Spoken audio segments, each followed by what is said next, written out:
Tonight, we begin a gentle journey into ancient wisdom that has guided countless hearts toward peace for thousands of years.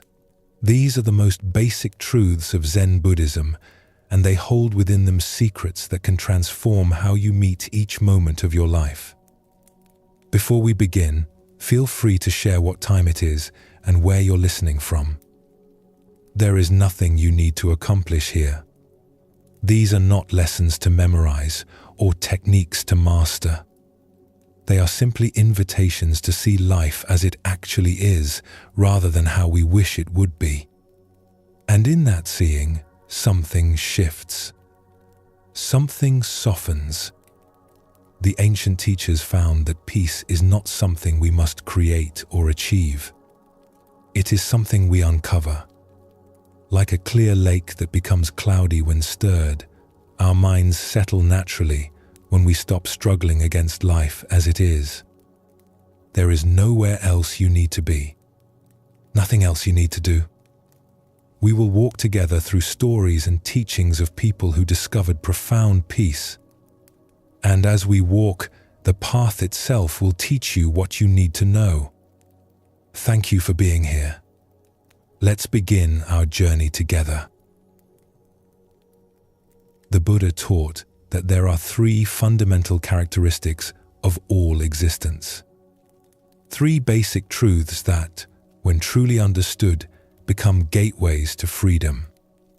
The first of these truths is impermanence.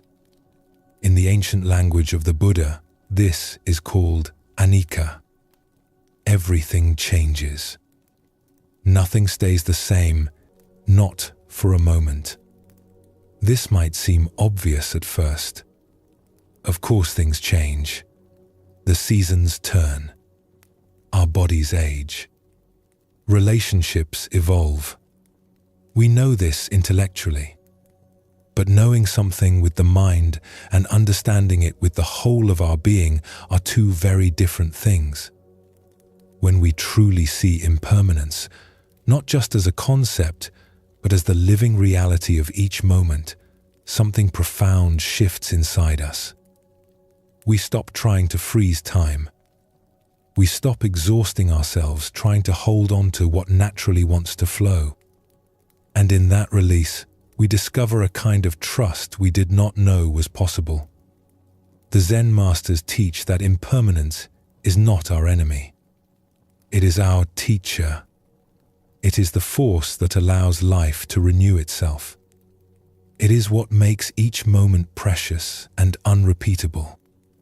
When we stop fighting against change and learn to move with it, we find a freedom that no amount of control could ever provide. Let us explore a story that shows how this understanding can transform even the greatest loss into a gateway to freedom.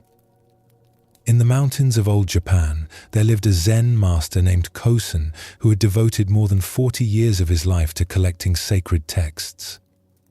His monastery housed one of the finest Buddhist libraries in all the land. Scholars would travel for weeks just to glimpse the rare manuscripts he had gathered from across the empire. The library itself was beautiful beyond words. Wooden shelves rose from floor to ceiling, carved by master craftsmen generations ago. Each scroll was wrapped in silk and stored with meticulous care. The room smelled of cedar wood and aged paper. In the early morning, light would filter through paper windows, casting a golden glow over centuries of accumulated wisdom. Kosen would wake each day before the other monks and spend his first hours in this sacred space. He would read by candlelight, taking notes, copying passages, preserving the teachings for future generations. His life had found its purpose in this work of preservation. He saw himself as a guardian of the Dharma, keeping ancient wisdom safe from the passage of time. The other monks respected his devotion. Students would come seeking permission to study in the library, and Kosen would guide them carefully, teaching them how to handle the delicate scrolls, where to find specific teachings, how to understand difficult passages. His knowledge was vast. His dedication was complete. But one autumn night, everything changed. A fire started in the kitchen while the community slept. Fed by strong mountain winds, the flames spread with terrifying speed through the wooden monastery buildings. By the time the monks awoke, smoke filled the halls and flames licked at doorways. They scrambled from their sleeping quarters, helping each other to safety, but there was no time to save anything else. The library burned with particular intensity. All those ancient manuscripts, irreplaceable texts, precious scrolls collected over 4 decades. The dry paper caught fire like kindling. Within minutes, centuries of preserved wisdom turned to ash and smoke.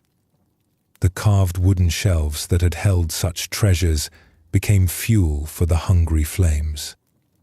As dawn broke over the smoking ruins, the monks gathered in the courtyard. Their home was gone. Everything they had known was destroyed. They stood together in shocked silence, watching grey smoke rise from the blackened remains of their monastery. The younger monks looked around for their teacher, expecting to find him devastated by this immense loss. Master Kosen had poured his entire adult life into that library. Surely such destruction would break his heart. But when they found him, he was sitting calmly on a large stone near the temple gate. He was watching the smoke rise with eyes that held no trace of anger or despair. His face showed a peace that seemed impossible given what had just happened. One young monk could not contain his confusion. He approached his teacher with tears still wet on his cheeks. "Master," the student said, his voice breaking, "how can you sit so peacefully? Everything is gone. All those precious teachings you spent your life collecting. 40 years of work vanished in a single night. How can this not break your heart?" Kosen looked at his young student with eyes full of gentle understanding. He patted the stone beside him, inviting the monk to sit. "My dear friend," Kosen said softly, "those books contain beautiful words about truth. The finest explanations of the Dharma ever written. But they were not truth itself. They were fingers pointing at the moon. And I had become so focused on protecting those fingers that I sometimes forgot to look at the moon they were pointing toward." The young monk shook his head. "But Master, all that wisdom is lost now. Future students will never be able to read those texts. Centuries of teaching gone forever." Kosen smiled, and in that smile was something the student had never seen before. A lightness, a freedom. "The fire has given us a great teaching," the master said. "It has shown us what can be destroyed and what cannot. Paper burns. Wood burns. Buildings fall. But the truth those texts pointed toward cannot be touched by fire. It lives here." He touched his own chest. "And here." He touched the student's chest.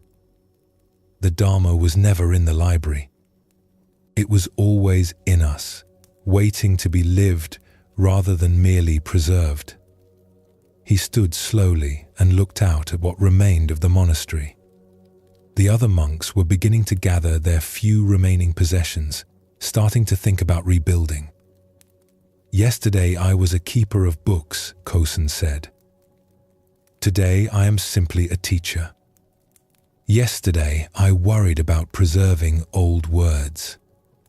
Today I am free to embody their meaning directly. The fire has not taken anything away. It has revealed what was always here." In the days that followed, something remarkable happened. Without his vast library to manage and protect, without ancient texts to study and preserve, Master Kozen's teaching became more direct and powerful than it had ever been.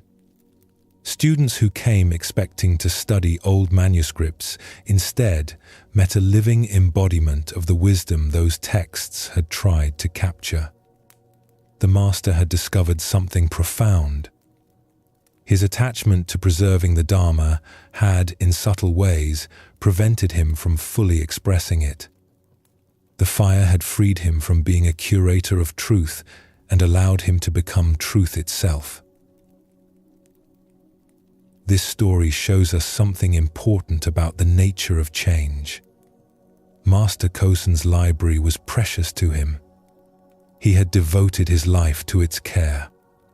But his attachment to preserving these texts had become a subtle form of bondage.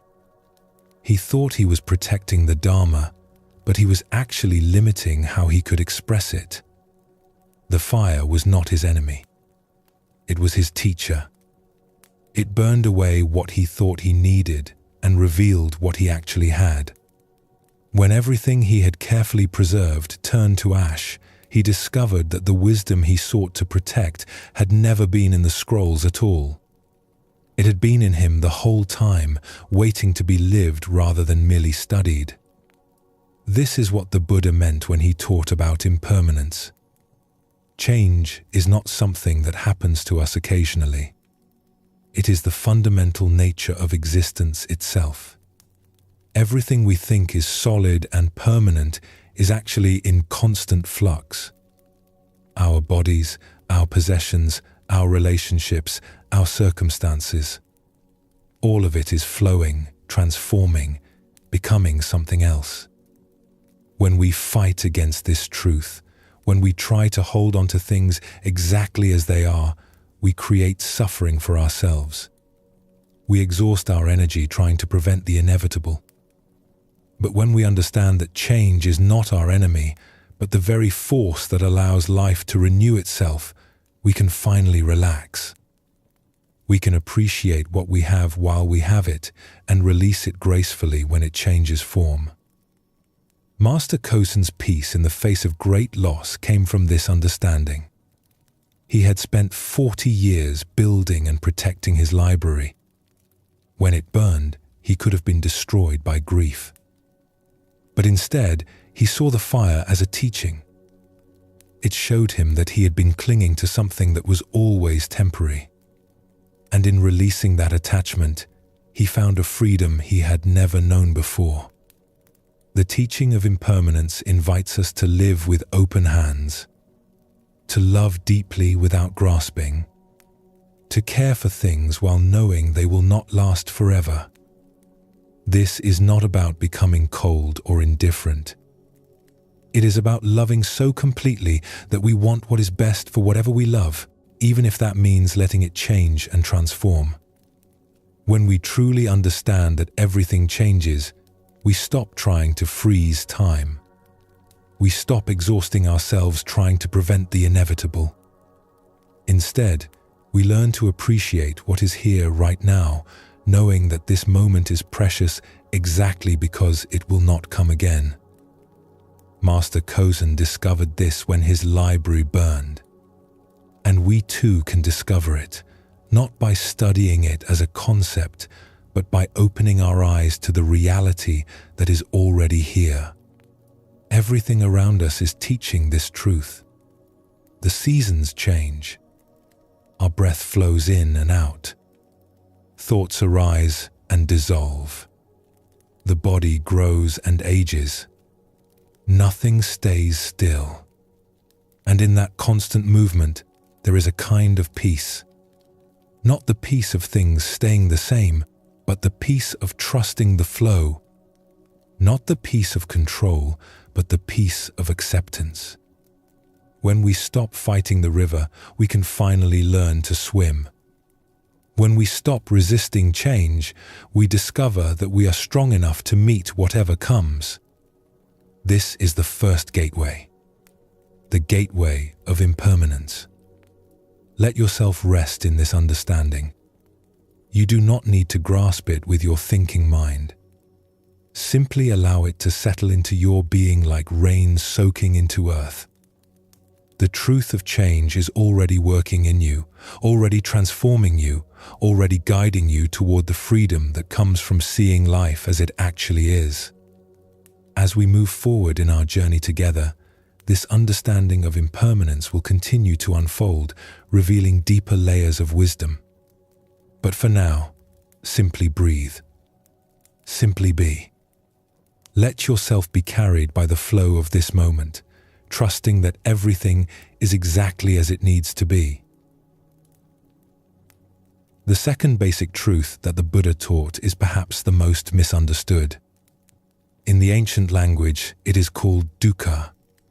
This word is often translated as suffering, but it means something broader and more subtle than that.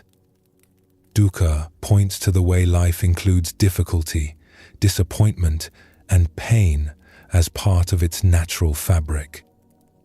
It is the truth that things do not always go according to our wishes, that our human hearts are tender and can be hurt. When we first hear this teaching, it can sound pessimistic. Life includes suffering. This seems like dark news. But the Buddha was not teaching pessimism. He was teaching honesty. He was inviting us to stop pretending that life should be free of difficulty and to start meeting it with open eyes and an open heart.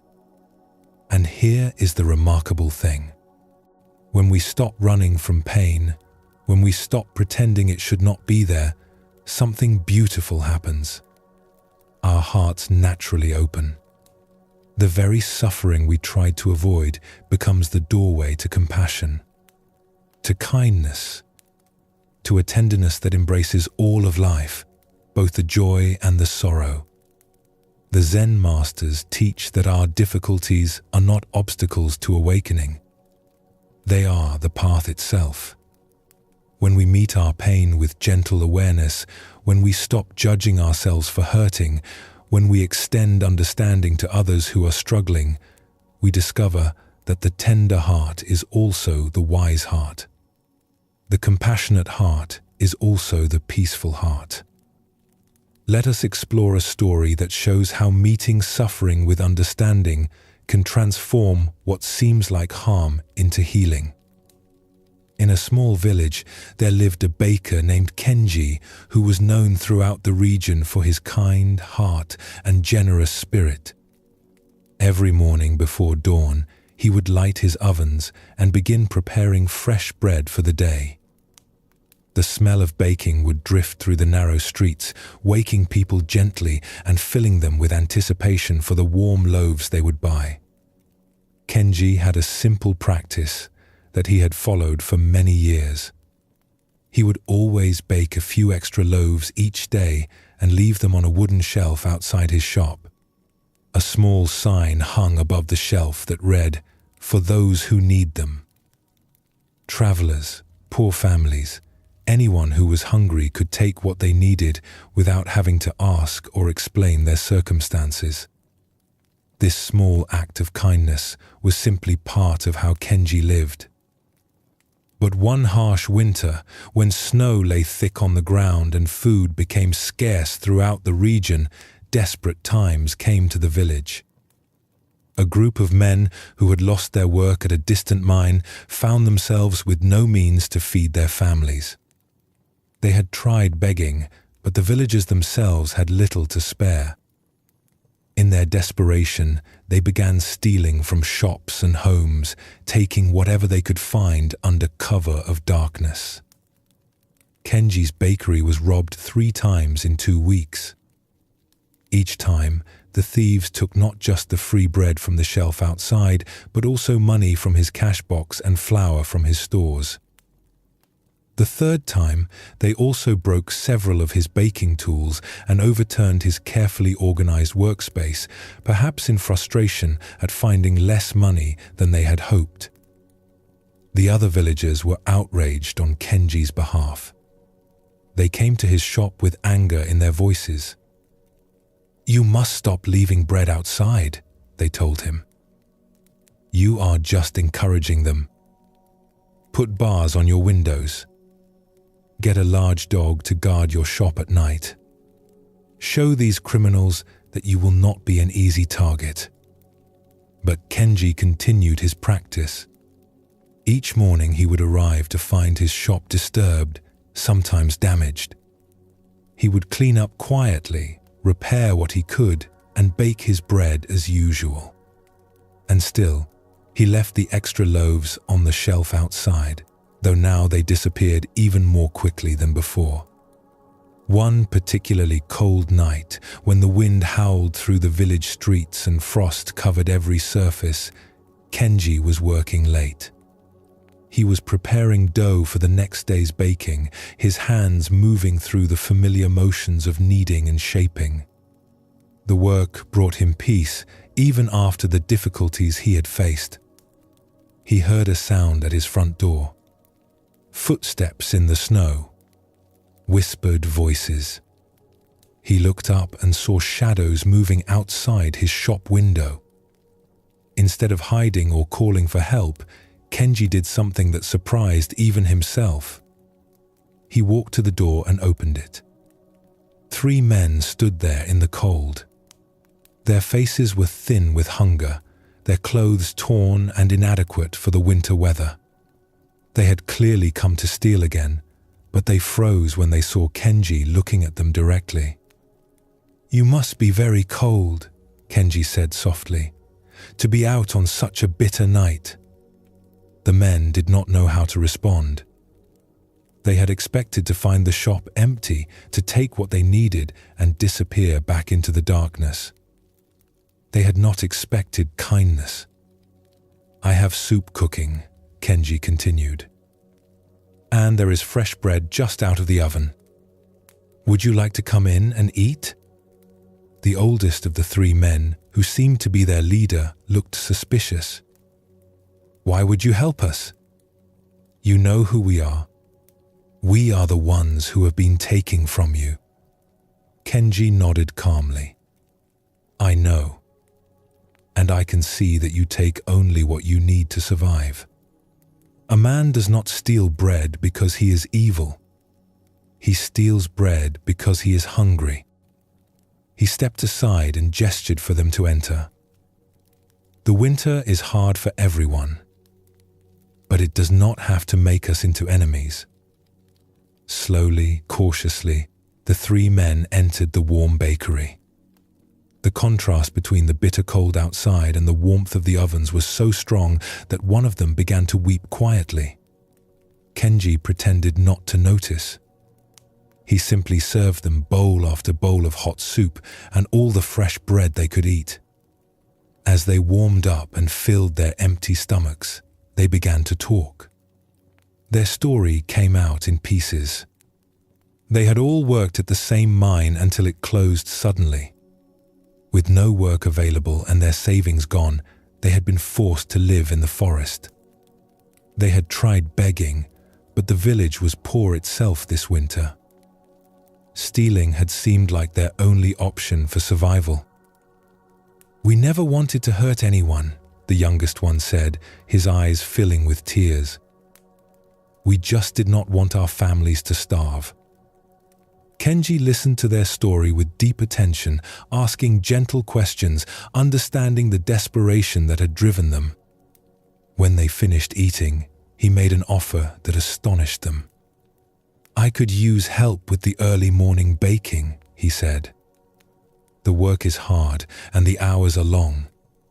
But there is always enough food, and there is a room above the shop where you could sleep. If you are willing to work, you are welcome to stay." The 3 men looked at each other in disbelief.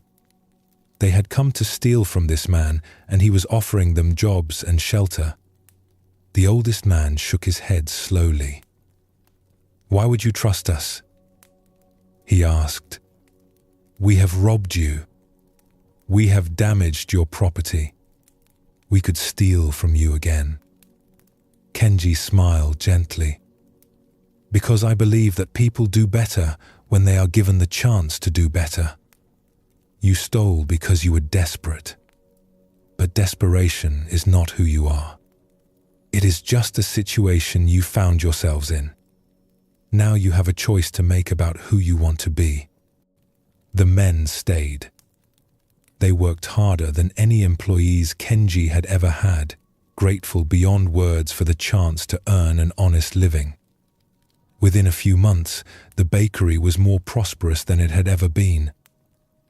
The three men proved to be skilled workers, and their gratitude translated into dedication and care. The village became safer as well. With these men no longer desperate, the stealing stopped. Other villagers began to see them differently, not as threats, but as members of the community who had been struggling and were now contributing. Years later, when people asked Kenji why he had chosen kindness over punishment, why he had offered work to men who had robbed him, he would say something simple. Fear creates more fear. Anger creates more anger. But compassion has the power to transform even the most difficult situations. When we respond to suffering with understanding instead of judgment, we give everyone involved the chance to become better than they were before. This story shows us something essential about the Buddhist understanding of suffering and compassion. Kenji could have responded to the robberies with anger and fear. He could have hardened his heart, put bars on his windows, sought revenge. This would have been understandable. He had been wronged. His livelihood had been threatened. But Kenji understood something deeper. He saw that underneath the harmful actions of these men was suffering. They were not evil people who enjoyed causing harm. They were desperate people caught in circumstances that seemed to offer no good choices. They were hungry. They were cold. They were afraid for their families. When Kenji met their actions with compassion instead of anger, he created the conditions for transformation. He did not excuse what they had done. He did not pretend that stealing was acceptable. But he looked past the behavior to see the pain that was driving it. And in seeing their suffering clearly, he was able to respond with wisdom rather than react with fear.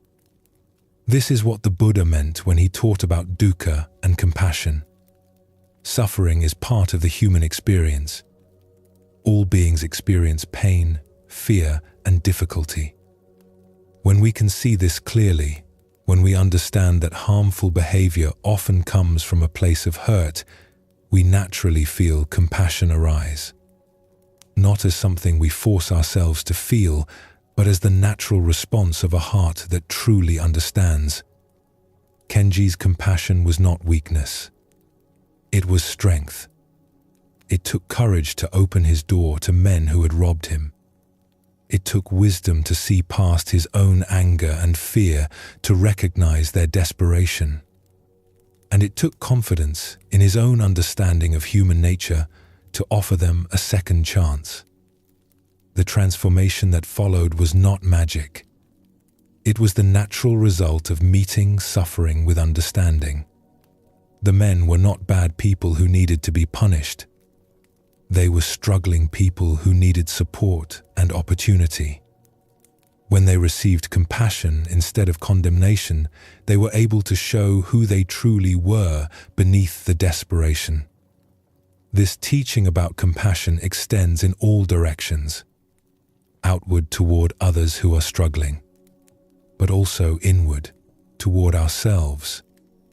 This brings us to another dimension of this gateway to freedom. There was once a young woman named Miki who came to study at a mountain temple renowned for its meditation practice. She had heard stories of monks who could sit in perfect stillness for hours, their minds clear and peaceful. She wanted desperately to achieve this same level of spiritual attainment. Miki threw herself into the practice with fierce determination. She would rise at 3 a.m. to meditate before the other students awakened. She would sit through meals in silence, barely eating, focused entirely on her spiritual progress. She pushed herself to meditate for longer periods than anyone else, often sitting until her legs went completely numb and her back ached with pain. But instead of the peace and clarity she sought, Miki found her mind becoming more agitated than ever before. During meditation, instead of gently observing her thoughts, she would attack each wandering thought with harsh criticism. "Focus," she would command herself. "Stop being so weak. Other students can do this easily. What is wrong with you?" When her meditation felt scattered, she would punish herself by skipping meals or adding extra hours of sitting. When she felt drowsy during practice, she would scold herself for being lazy. Her inner dialogue became a constant stream of judgment and disappointment. After months of this harsh treatment, Miki was more miserable than when she had arrived. Her body was thin from skipping meals. Her mind was exhausted from constant self-criticism. Her heart felt heavy with shame about her perceived failures. One morning, after a particularly difficult meditation session where she had berated herself for every wandering thought, Miki went to the temple's small garden to be alone. She sat beneath a cherry tree, tears streaming down her face, feeling like a complete failure as a spiritual student. Master Yuki, the temple's elderly teacher, happened to be walking through the garden. She saw Miki's distress and sat down quietly beside her on the stone bench. "Tell me about your practice," Master Yuki said gently. Through her tears, Miki poured out her frustration. She described her rigorous schedule, her constant self-criticism, and her disappointment at her lack of progress. "I try so hard," she said, her voice breaking. "But I am just not good enough.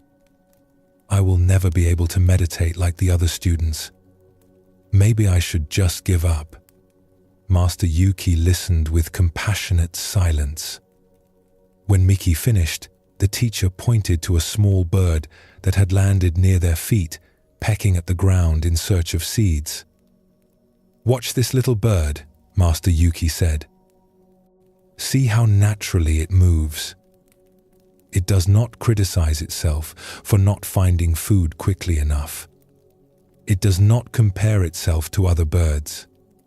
It simply does what birds do, moment by moment, with complete acceptance of its own nature." Miki watched the bird for several minutes. There was something peaceful about its simple presence, its lack of self-consciousness. "Now," Master Yuki continued, "imagine if this bird spent its time telling itself it was a terrible bird, that it should fly better or sing more beautifully. What would happen to its natural ability to find food and shelter? What would happen to its joy in simply being a bird?" Miki understood immediately. It would be too busy criticizing itself to do what it naturally knows how to do. Master Yuki nodded. "You came here to learn peace and compassion. But the first place to practice these qualities is with yourself. How can you offer kindness to others if you show nothing but harshness to your own heart?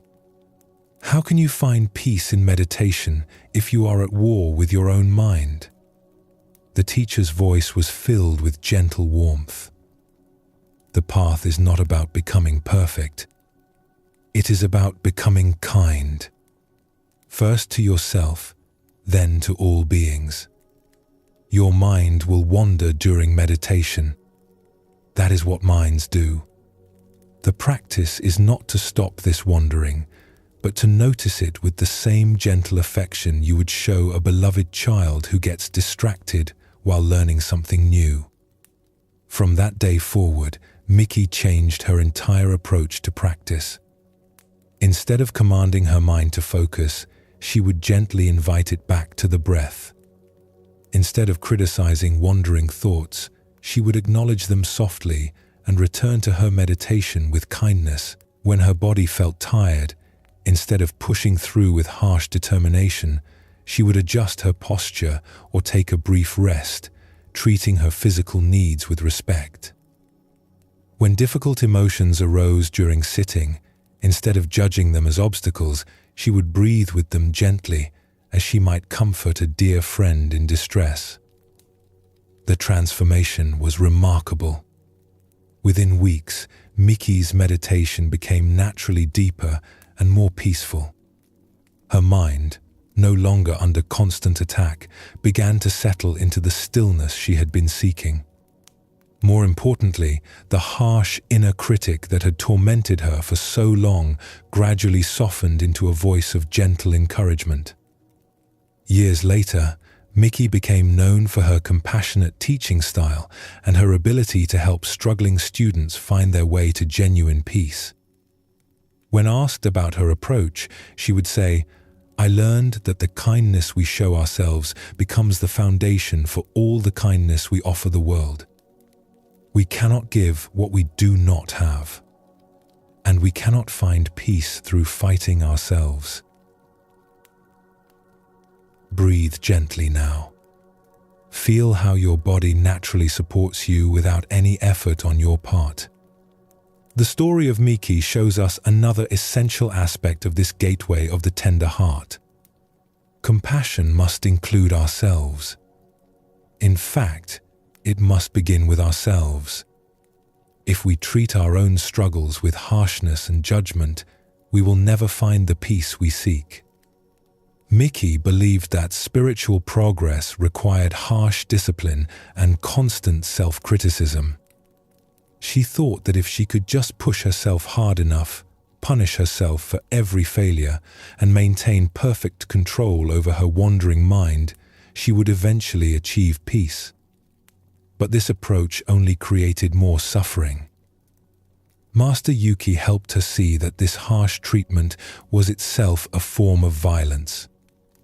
The inner critic that constantly judged and condemned her was preventing her from accessing the natural peace that was already present beneath the struggle.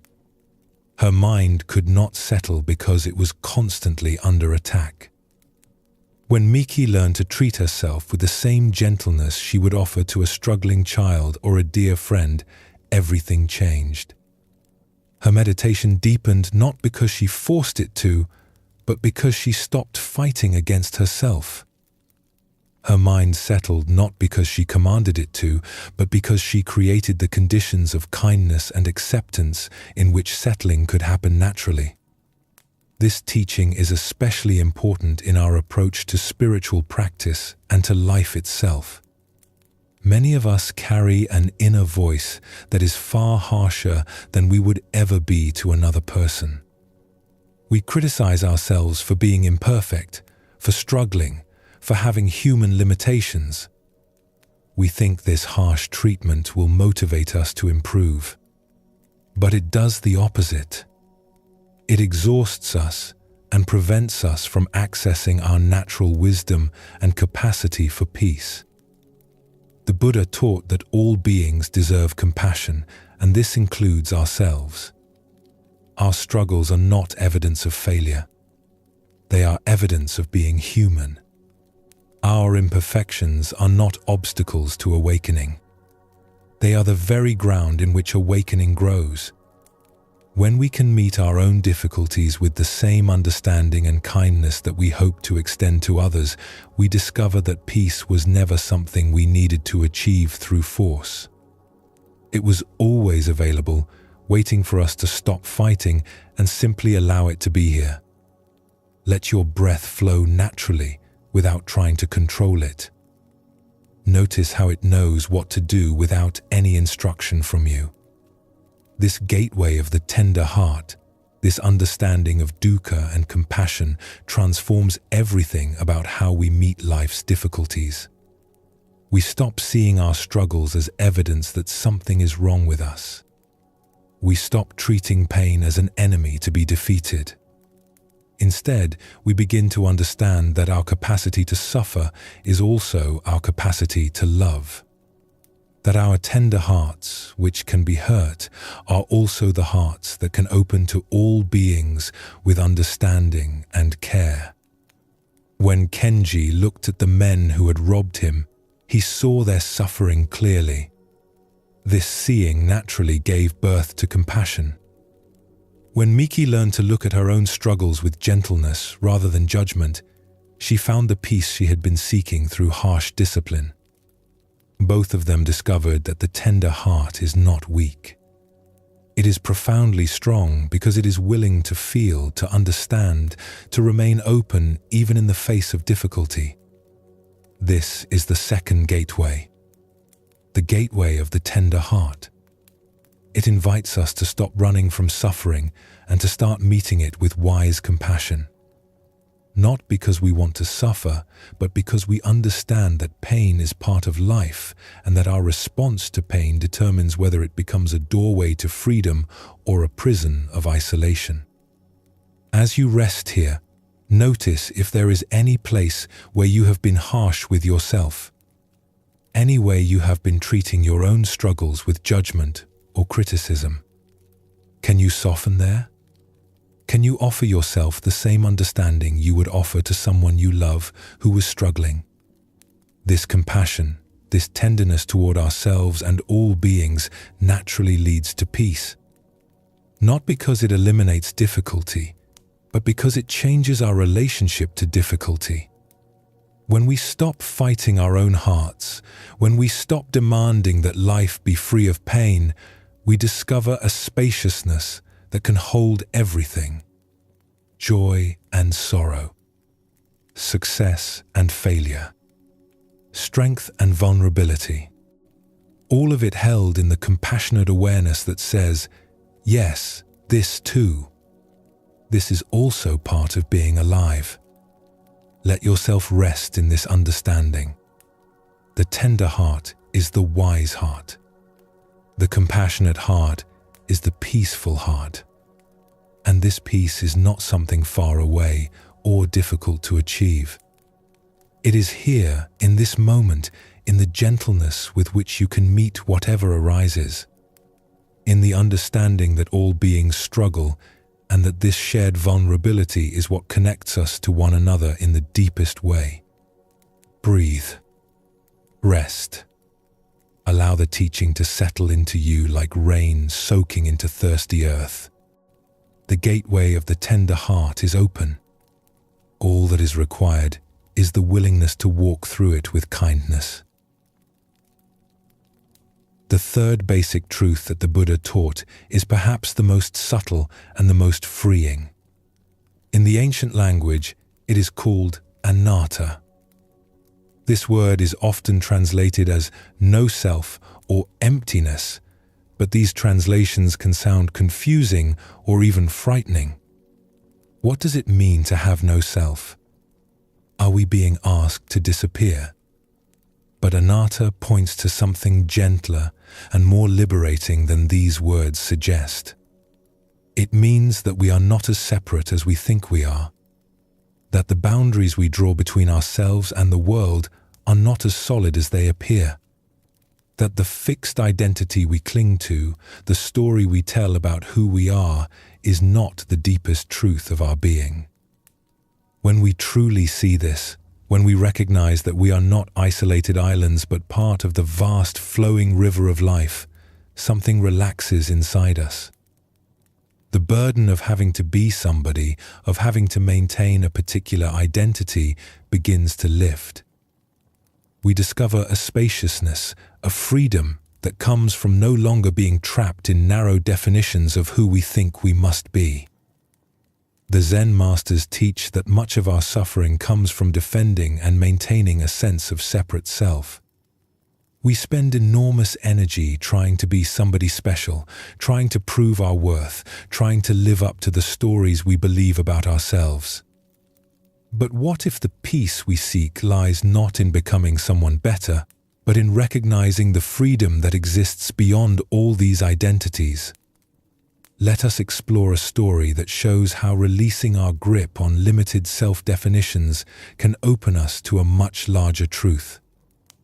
In the mountains above a small village, there lived a woodcutter named Daichi who had spent his entire life among the trees. Every morning for 40 years, he would climb the steep forest paths with his axe, select the right trees for cutting, and spend the day splitting wood. Every evening he would return home, tired and satisfied with his simple work. Daichi thought of himself in very simple terms. When people asked what he did, he would say, "I cut wood. That is all I know." He was not educated like the village scholars who could read ancient texts. He was not wealthy like the merchants who traveled to distant cities. He was not skilled in arts or crafts like the makers of pottery and cloth. He was just a woodcutter, nothing more. One day, while working deep in the forest, Daichi heard voices calling out. Following the sounds, he discovered a group of monks who had become lost while traveling between monasteries. There were 15 of them, sitting by a small stream, looking worried and uncertain about which direction to go. Their leader, an elderly abbot, approached Daichi with relief visible on his face. "Excuse me, friend," the abbot said respectfully. "We have been walking for 2 days and cannot find our way back to the main path. Do you know these mountains well?" Daichi nodded. "I have been walking these paths since I was a boy. I know every tree and stream." The abbot's face brightened. "Could you possibly guide us back to the road that leads to Zen Temple? We would be deeply grateful for your help." Daichi agreed immediately, though it meant leaving his work for the day. He led the group through what seemed to them like unmarked wilderness, but to him were familiar paths as clear as the roads through the village. As they walked, the monks marveled at his knowledge. "How do you know this path leads to the main road?" One monk asked as Daichi guided them through dense forest where no trail was visible. "I can tell by the way the moss grows on the trees," Daichi explained. "The moss is thicker on the north side. I know the road runs east to west through this valley. Also, if you listen carefully, you can hear the river that runs beside the road." The monks listened, but could hear only forest sounds. Yet, as they continued following Daichi, they soon came to the river and shortly after, to the road. As they walked, Daichi continued to share what he knew. He pointed out which plants could be eaten safely, which ones could be used to treat small injuries, where the best water could be found, how to read the weather in the clouds and wind. All of this he knew simply from paying attention during his years in the forest. "You have such deep knowledge of living in harmony with nature," a young monk said with admiration. "Have you studied these things in books?" Daichi laughed. "I cannot read books. I just pay attention to what the forest teaches me every day. When you spend enough time with the trees and streams, they show you what you need to know." When they reached the road that would lead them safely to their destination, the abbot took Daichi's weathered hands in his own. "My friend, you have saved us from a very difficult situation. How can we repay your kindness?" "No payment is needed," Daichi said simply. "I was glad to help." But the abbot was not finished. He looked at Daichi with eyes that seemed to see something the woodcutter himself had never noticed. "You say you are just a woodcutter," the abbot said gently. "But today you have been our teacher. You showed us wisdom about the natural world that none of our books contain. You demonstrated compassion by helping strangers without expecting anything in return. You shared your knowledge freely and guided us with great patience." The old monk paused, still holding Daichi's hands. "Tell me, what makes someone a teacher?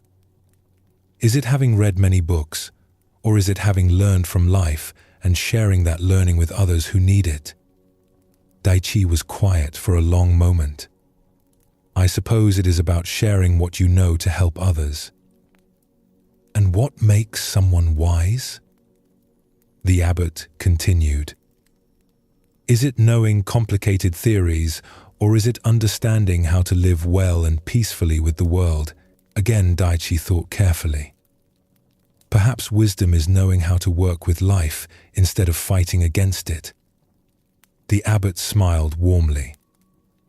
Then you are both a teacher and a wise man, whether you call yourself these things or not. You have taught us more in one afternoon than we learned in many days of formal study. Thank you for showing us that wisdom lives not just in monasteries and books, but in the hearts of those who pay attention to life. As the monks continued on their journey, Daichi walked slowly back into the forest. He felt something shifting inside him. For 40 years, he had seen himself as just a woodcutter, as if this was something small or unimportant. But the monks had seen him differently. They had recognized him as a teacher, a guide, a wise man. Which view was correct? The question turned over in his mind as he returned to his work. That night, sitting by his fire after his simple dinner, Daichi reflected on what the abbot had said. He realized that he had been limiting himself with his own narrow idea of who he was.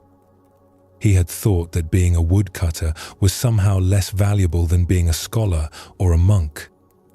But the abbot had helped him see that his knowledge and his natural kindness were also forms of wisdom. Over the following weeks, Daichi began to notice things about himself he had never recognized before. When neighbors came to him for advice about practical problems, he realized he was teaching. When he helped lost travelers find their way, he was demonstrating the compassion the abbot had spoken of. When he worked in rhythm with the seasons and weather, reading the signs in nature, he was living a kind of meditation. Nothing about his daily activities had changed. He still cut wood. He still walked the mountain paths. But his understanding of who he was had expanded completely. He was still a woodcutter, but he was also much more than that. He was a teacher, a guide, a keeper of forest wisdom, a helper to those in need. Years later, when people would ask Daichi about who he was, he would smile and say something surprising. I used to think I was just a woodcutter. Then I learned I was also a teacher and a wise man. But eventually I understood that all these labels are like clothes I wear. Underneath them, I am simply someone who pays attention to life and tries to be helpful. That seems to be enough. This story shows us something beautiful about the teaching of anatta. Daichi had trapped himself in a very small idea of who he was. Just a woodcutter. He had created a boundary around his identity that made him feel limited and unimportant. But this boundary was not real. It was just a story he had been telling himself. When the abbot helped him see beyond this narrow definition, Daichi discovered that he was much more than the label he had accepted. His kindness, his wisdom, his knowledge, his willingness to help, all of these qualities had been there all along. They were just hidden behind the story. I am just a woodcutter, nothing more. This is what the Buddha meant when he taught about no self. We are not the narrow stories we tell about ourselves. We are not limited by the identities we cling to. The boundaries we draw, saying, this is who I am and this is who I am not, these boundaries are not solid truths. They are fluid, changeable, much more open than we realize. Daichi's transformation did not require him to change his work or learn new skills. It required him to see beyond the limiting label he had placed on himself. When he stopped defining himself as just anything, he could recognize the fuller truth of his being. This teaching is important because many of us suffer from narrow ideas about who we are. We think we are just a parent, just a worker, just someone ordinary. We compare ourselves to others and find ourselves lacking. We believe we need to become someone different, someone better, before we can be worthy of respect or peace.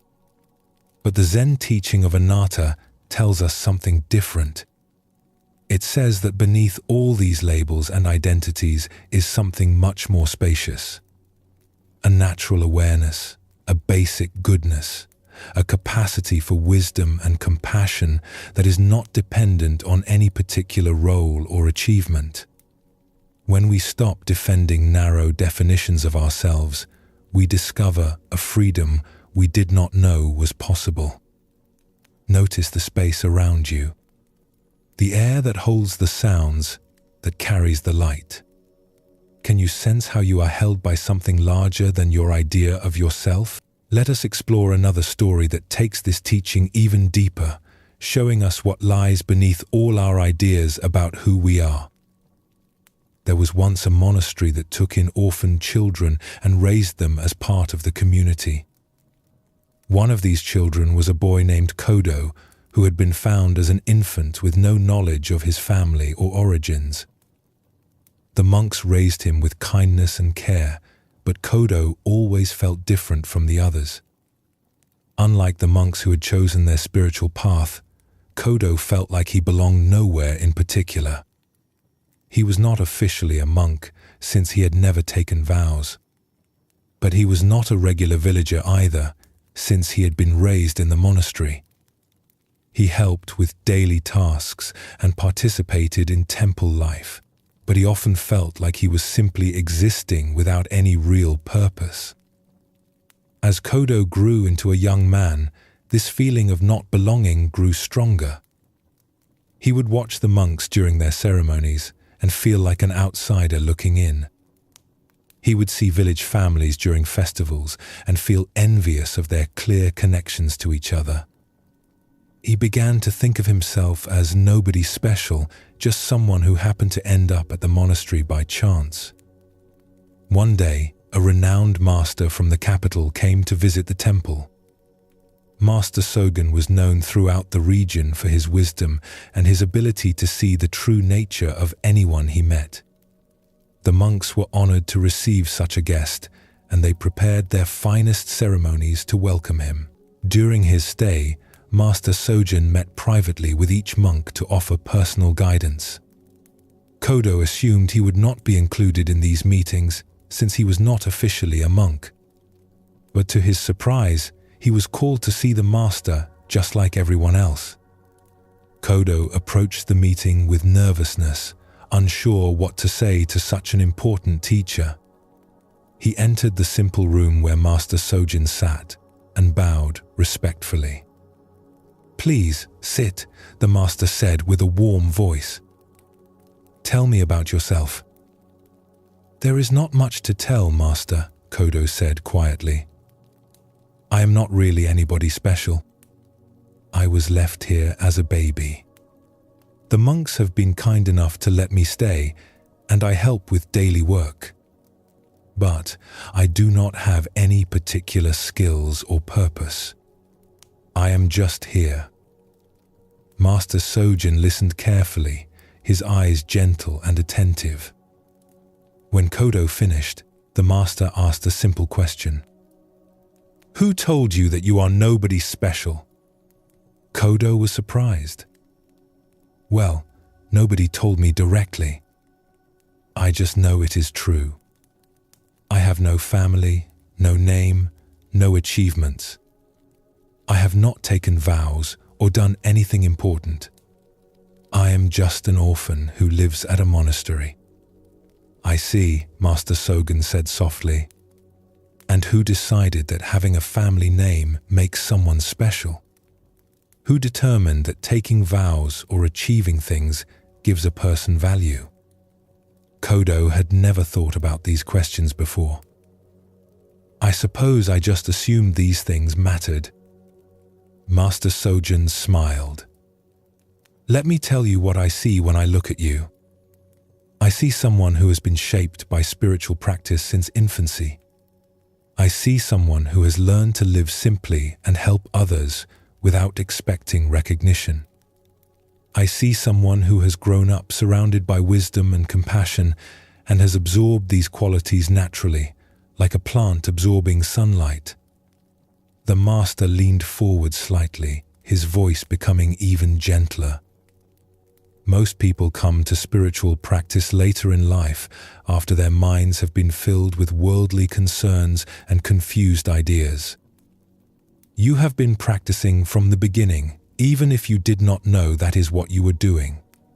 Your ordinary daily life has been a form of meditation. Your simple helping has been a form of service. You have been walking the path all along.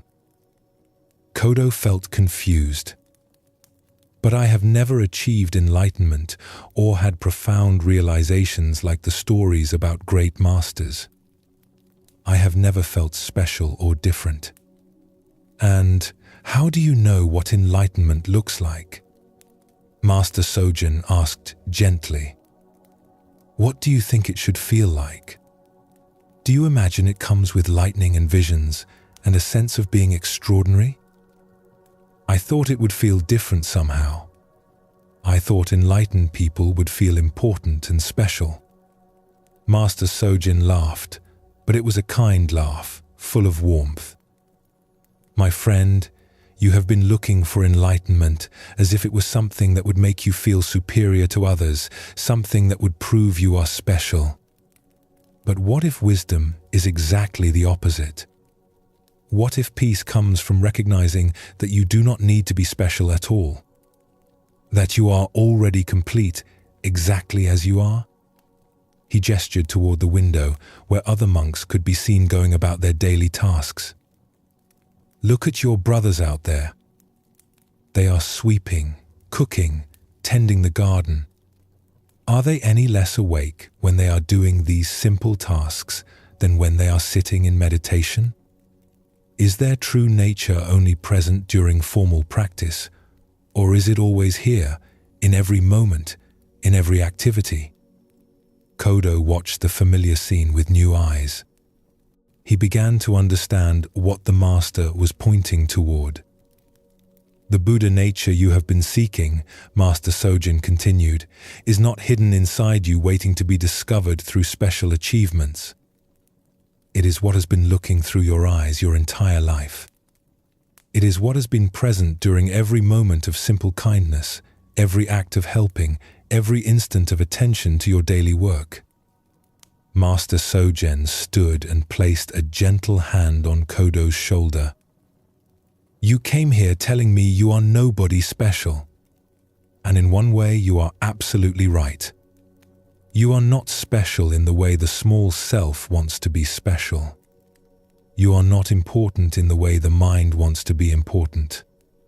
But this ordinariness that you are disappointed by is actually your greatest gift. You have lived your whole life without the burden of trying to become someone impressive. And because of that, you have remained naturally yourself. That evening, as Kodo went about his usual tasks of helping with dinner and cleaning up, everything felt both exactly the same and completely different.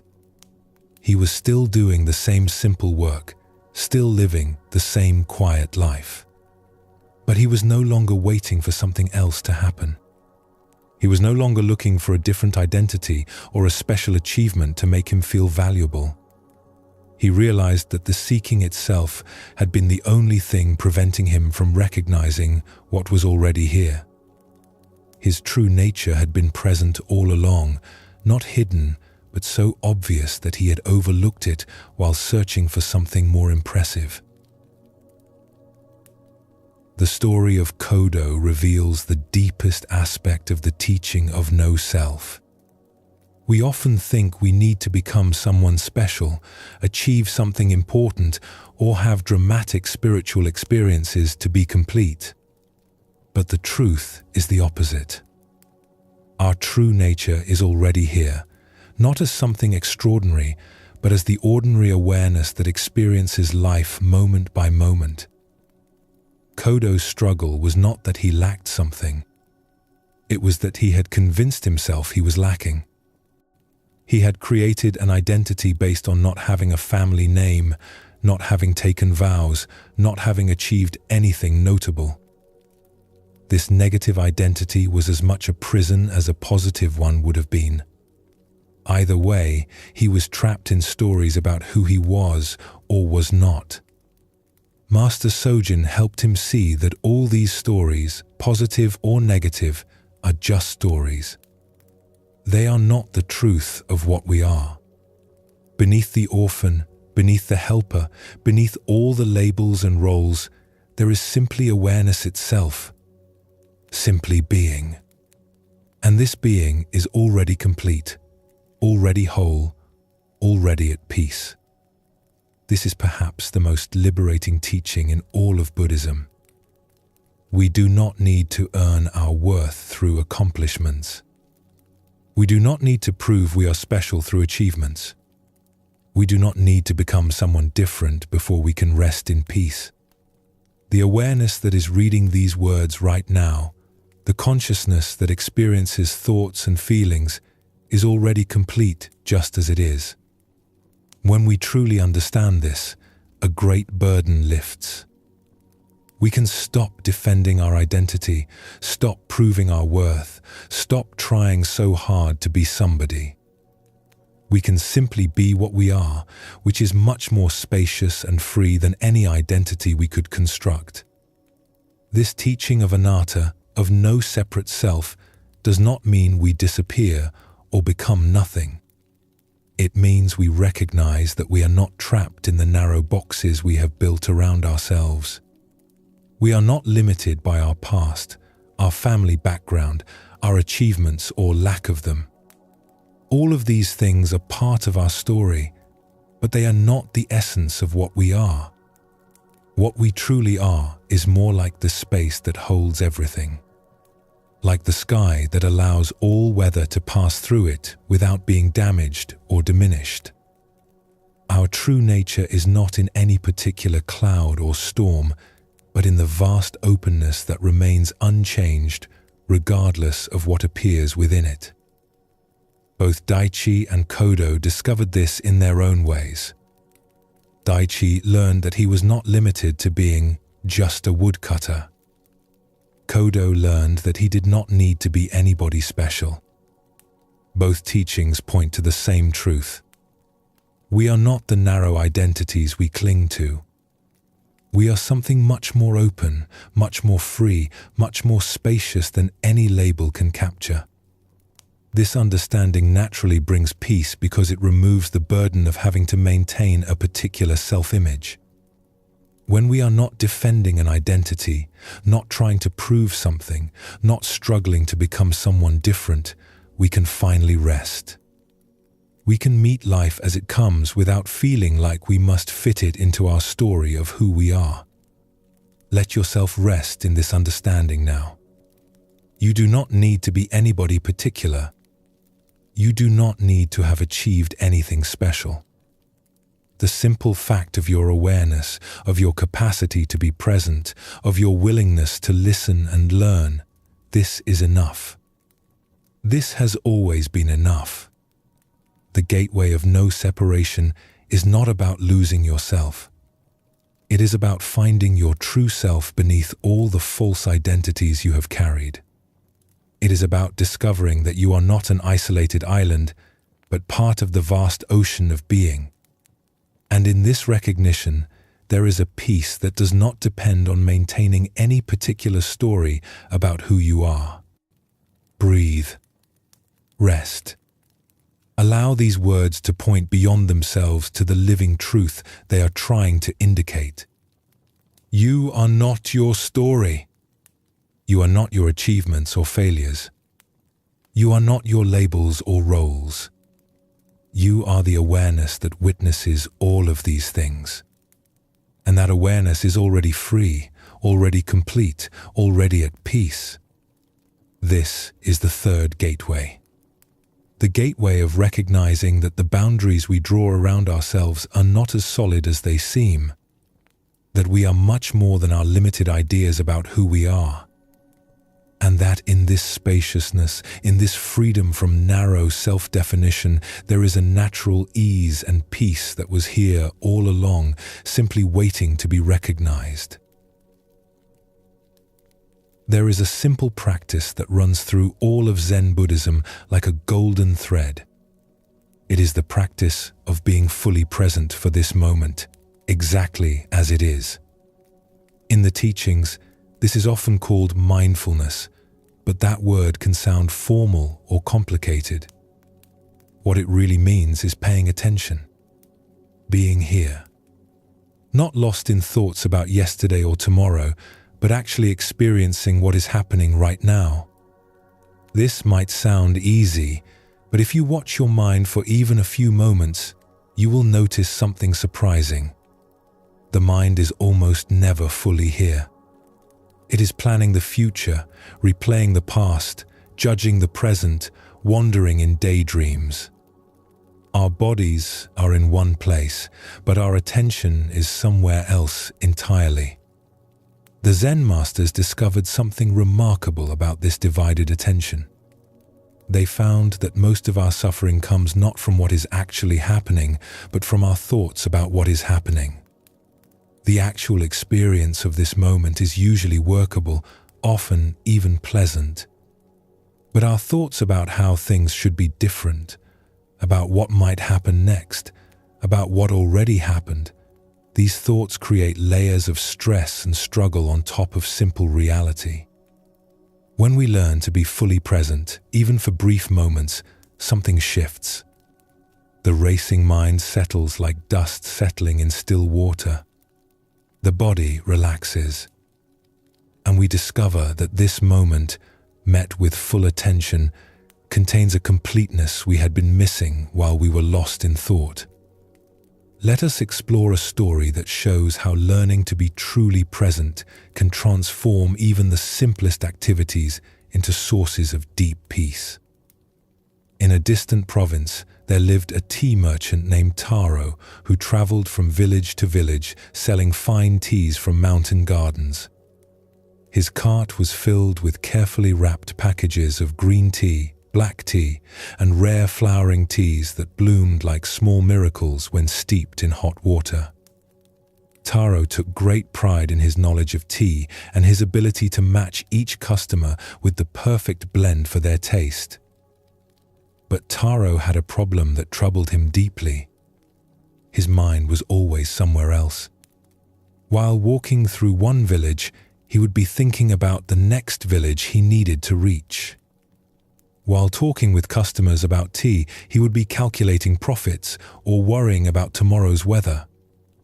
While eating his evening meal, he would be planning the next day's route or replaying conversations from earlier. This constant mental activity made Taro feel exhausted and scattered. He would often arrive in a new village and realize he could not remember anything about the journey there. He would finish conversations with customers and immediately forget their names or what they had purchased. His life felt like a blur of constant motion without any real satisfaction.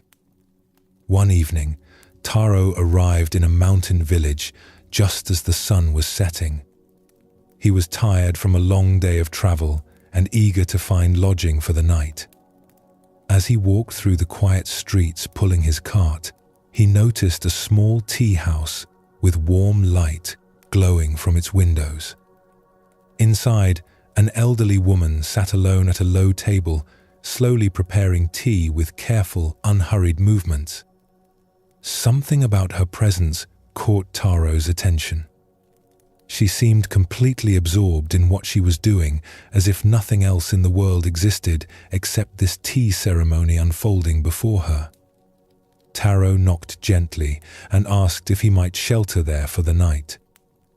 The woman, whose name was Sachiko, welcomed him warmly and invited him to sit while she finished preparing the tea. "I am a tea merchant," Taro said, settling his tired body onto a cushion. "I have teas from all over the region. Perhaps you would like to try some of my finest varieties?" Sachiko smiled gently and continued her slow, meditative movements.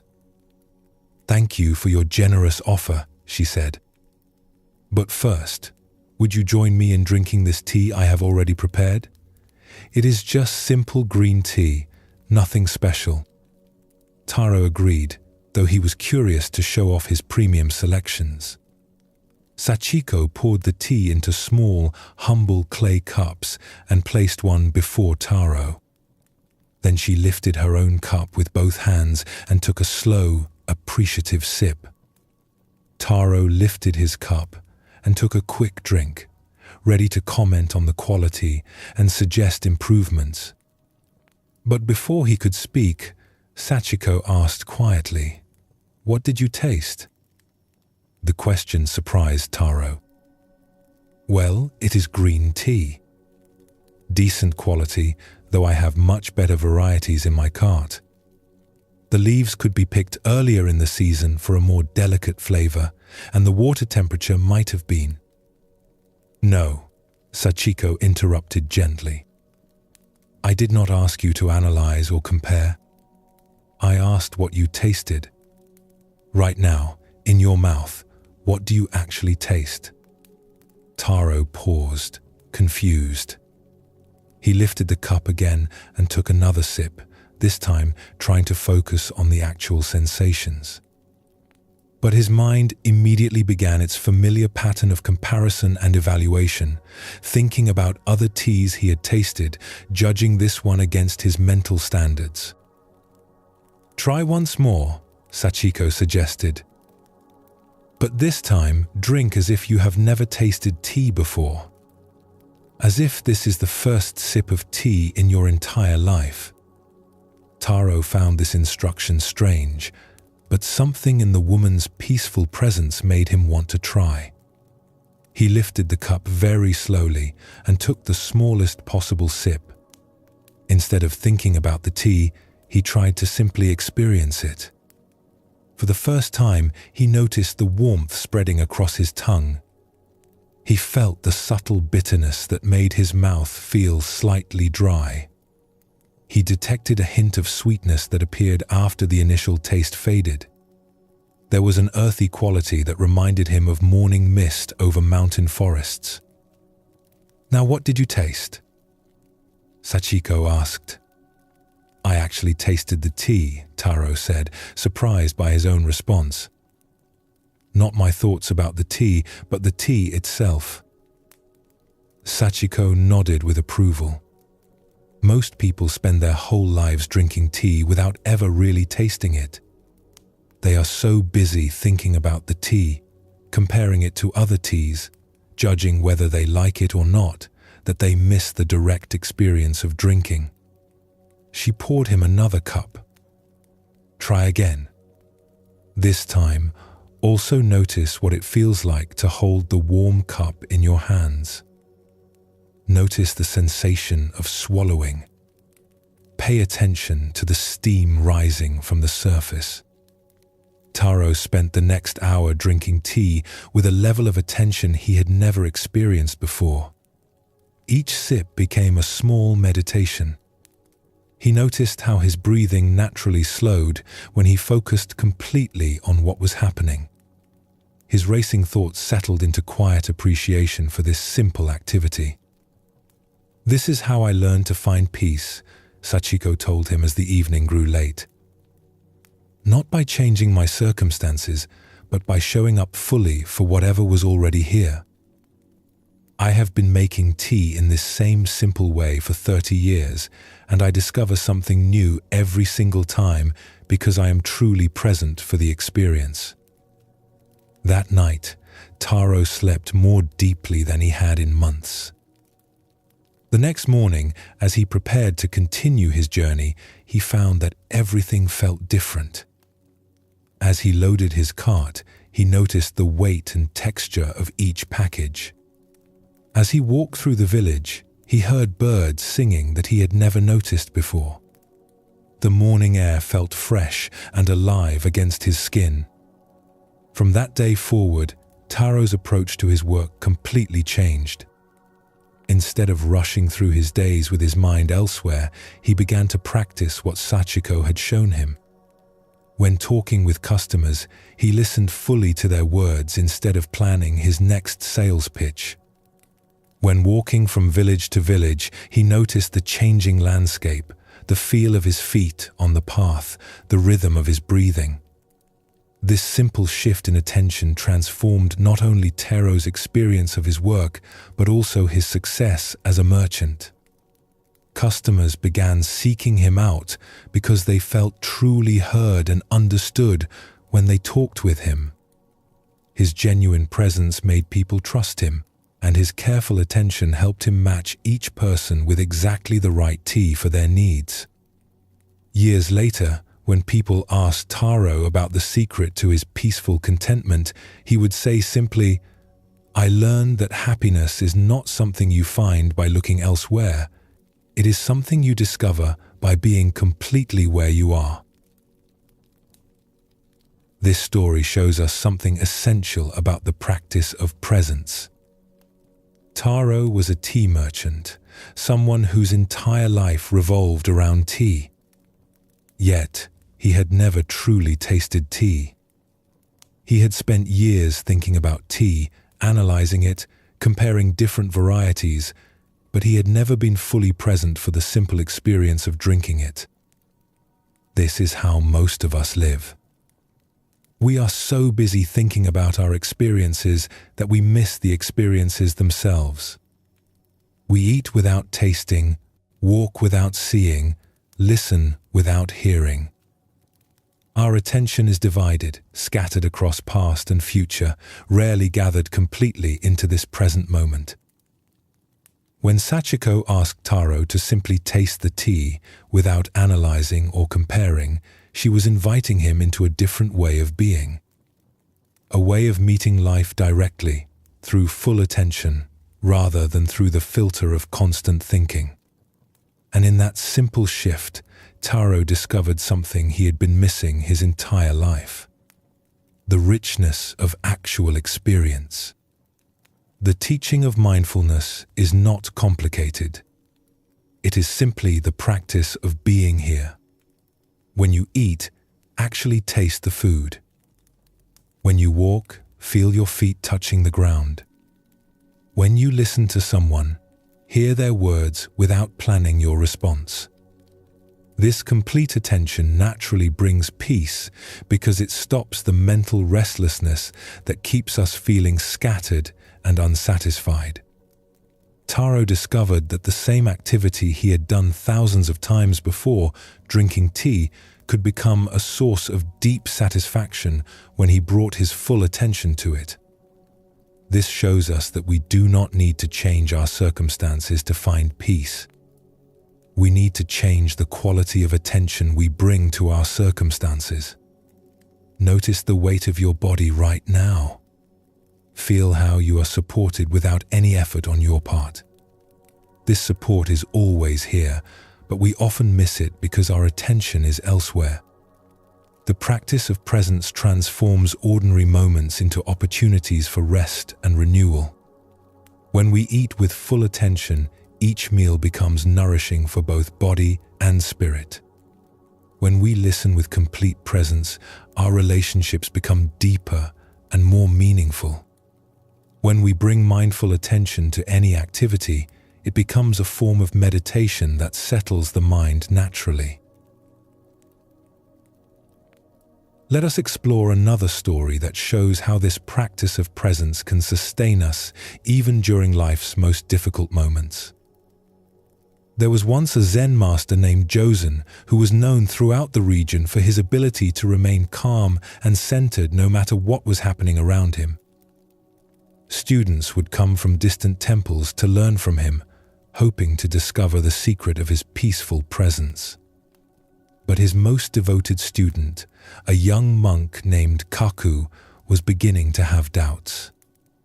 Kaku had been living at the temple for 2 years, and while he found Master Josen to be wise and kind, He had never seen him face any real difficulties. The temple was peaceful, the community was harmonious, and their daily routine was predictable and serene.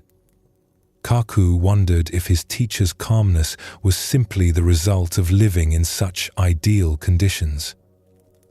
Anyone can be peaceful in a place like this, Kaku confided to his friend one evening.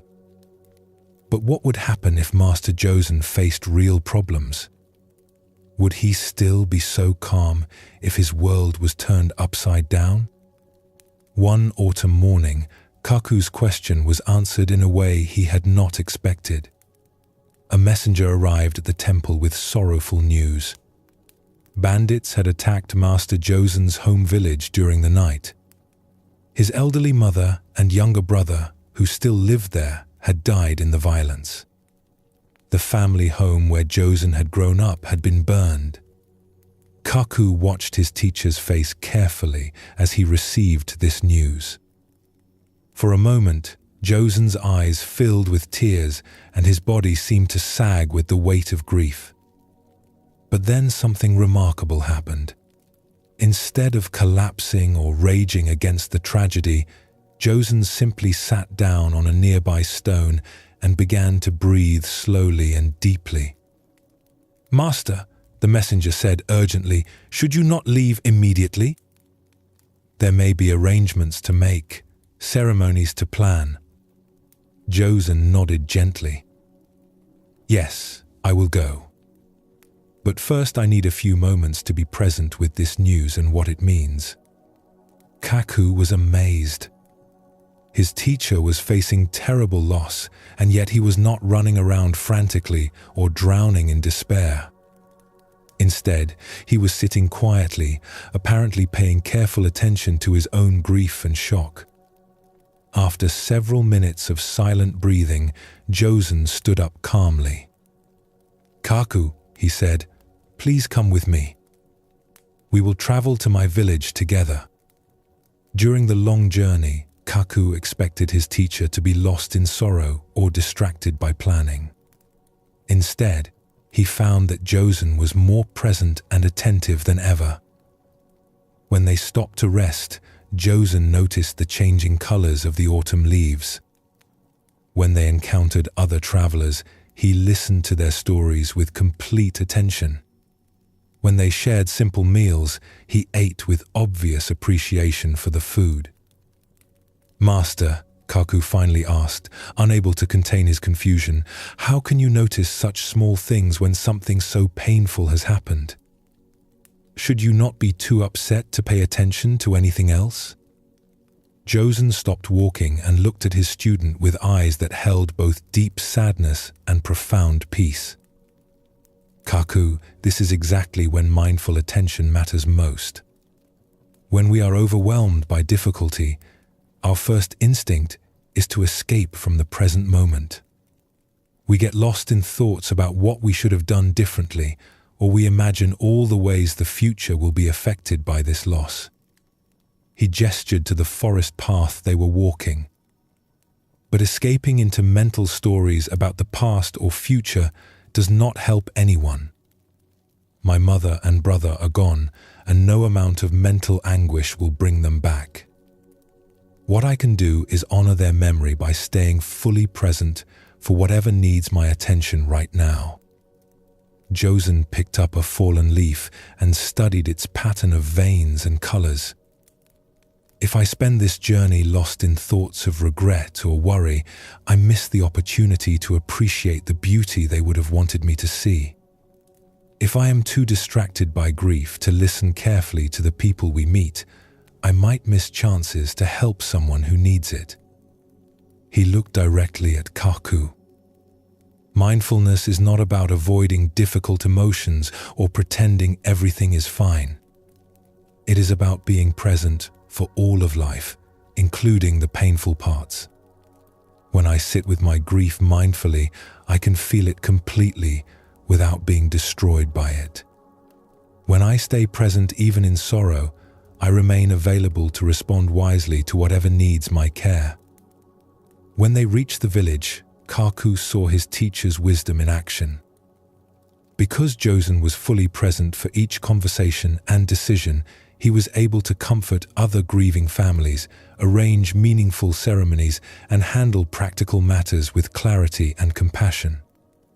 His mindful attention allowed him to be genuinely helpful during a time when many people would have been too overwhelmed to think clearly. That evening, as they sat by the graves of his mother and brother, Josen wept quietly. But even his tears seemed different from ordinary crying. They flowed naturally, without desperate grasping or bitter resentment. He was present for his sorrow without being consumed by it. "Now I understand," Kaku said softly. "You are not peaceful because you do not have problems. You are peaceful because you know how to be present with whatever problems arise." Josen nodded. Mindfulness does not make difficulties disappear, but it prevents us from making our difficulties worse by fighting against them or running away from them. When we can stay present even with pain, we discover that we are much stronger and more resilient than we realized.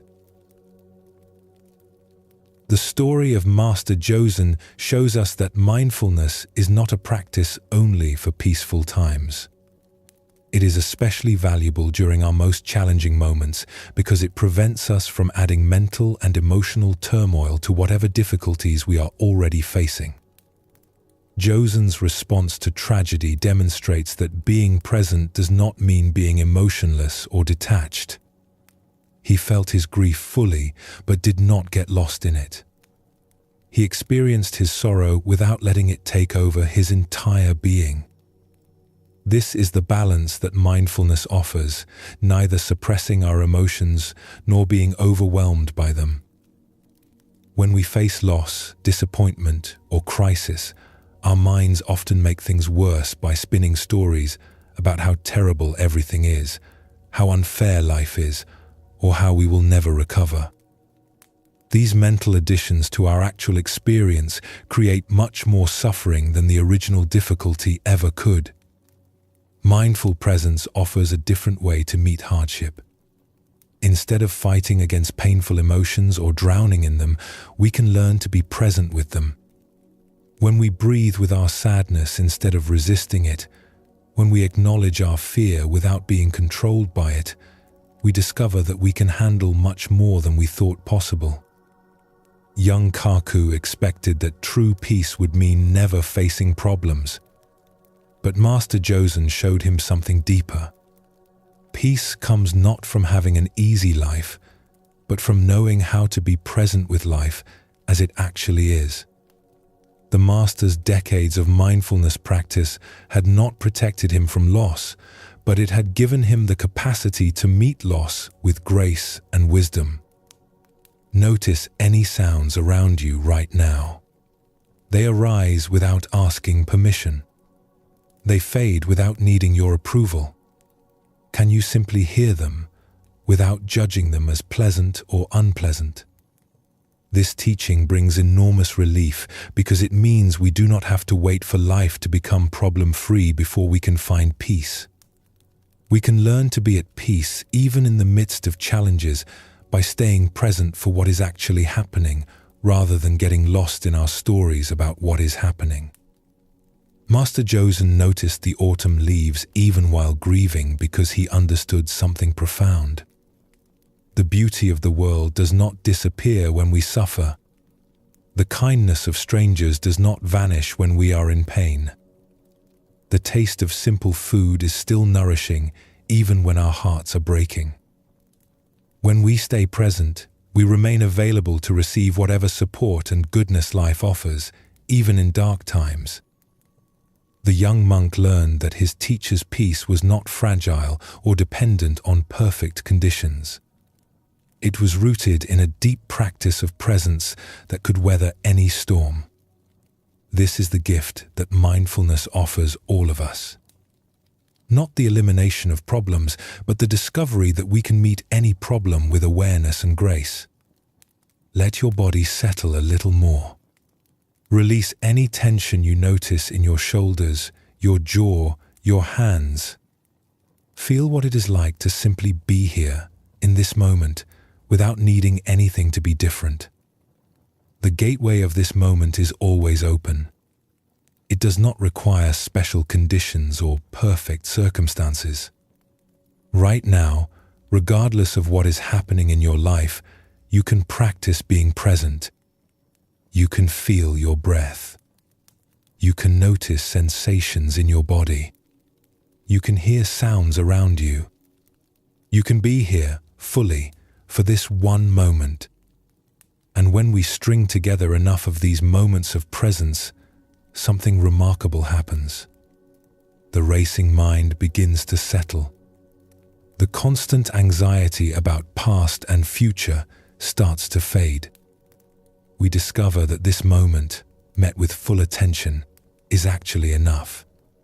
Not perfect, perhaps. Not free of difficulty, but workable, manageable, even sometimes surprisingly peaceful. Taro learned this through the simple act of truly tasting tea. Master Josen demonstrated it even in the face of profound loss. And you too can discover it right now by bringing your attention fully to whatever is here. The breath moving through your body, the feeling of being supported, the sounds in your environment, the simple fact of being alive and aware in this moment. This is not a complicated teaching. It is perhaps the simplest teaching in all of Zen Buddhism. Be here. Pay attention. Notice what is actually happening rather than what you think should be happening. And in that simple act of presence, discover the peace that has been available all along, hidden beneath the constant thinking mind. The gateway of this moment invites you to step out of the stream of endless thoughts about past and future and to rest in the only time that actually exists. Now, this breath, this sensation, this moment of awareness. Everything else is memory or imagination. But this is real. This is alive. This is where peace lives. Let yourself rest in this understanding. You do not need to be anywhere else or be anyone else. You do not need to solve all your problems or figure out your entire future. You simply need to be here, now, as completely as you can. And in that presence, you will find the peace you have been seeking, not as something you must achieve, but as something that naturally arises when you stop running and finally come home to this moment. There is a teaching in Zen Buddhism that seems paradoxical at first. It says that we must learn to let go, to release our grip on things, to practice non-attachment. When we first hear this, it can sound like we are being asked to stop caring, to become cold or indifferent, to love nothing and need nothing. But this is not what the teaching means at all. Non-attachment does not mean we stop loving. It means we learn to love without strangling what we love with our need to possess it. It means we care deeply while also holding lightly. It means we can appreciate beauty without demanding that it stay forever, enjoy experiences without clinging to them when they pass. The Buddha taught that attachment is one of the deepest sources of suffering. Not love, but attachment. And there is a crucial difference between these two. Love wants what is best for the beloved. Attachment wants to possess, to control, to keep things exactly as they are. Love is open-handed. Attachment is a closed fist. When we cling tightly to anything, whether it is a person, a possession, an experience, or even an idea about how life should be, we create suffering for ourselves. We live in constant fear of loss. We cannot enjoy what we have because we are too busy worrying about losing it. the very thing we thought would bring us happiness becomes a source of anxiety. The Zen masters teach that true freedom comes from learning to hold life lightly, not from having nothing, but from grasping nothing. Not from caring about nothing, but from releasing our desperate need to control everything. When we can appreciate what is here without demanding that it stay, when we can love deeply without needing to possess, we discover a peace that no loss can take away.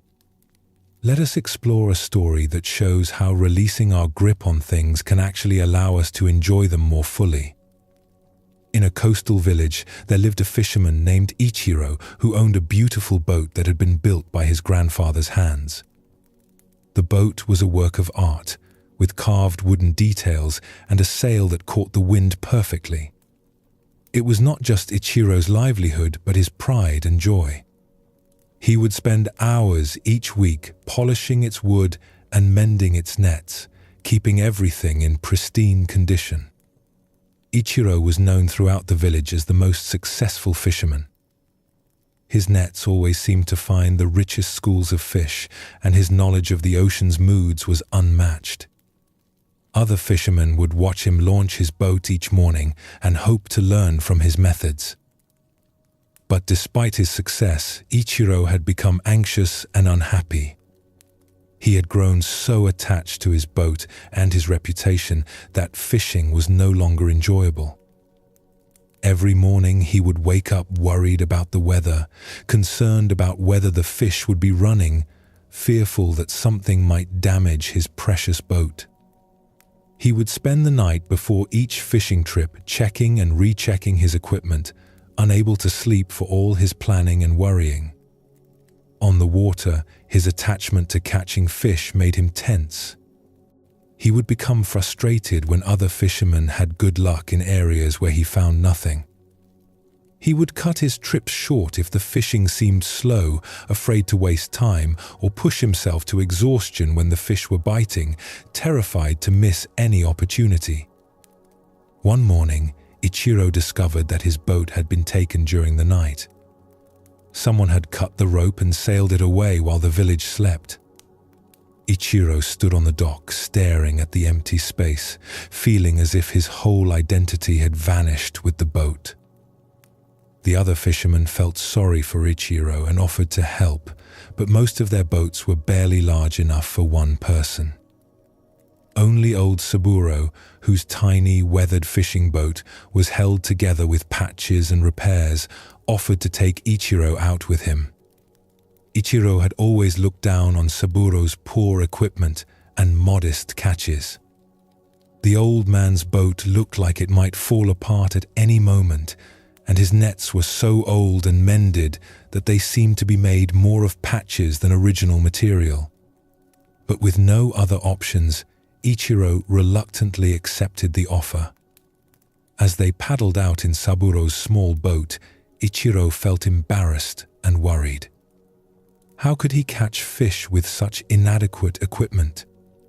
What if other fishermen saw him in this pathetic vessel? His reputation would be ruined.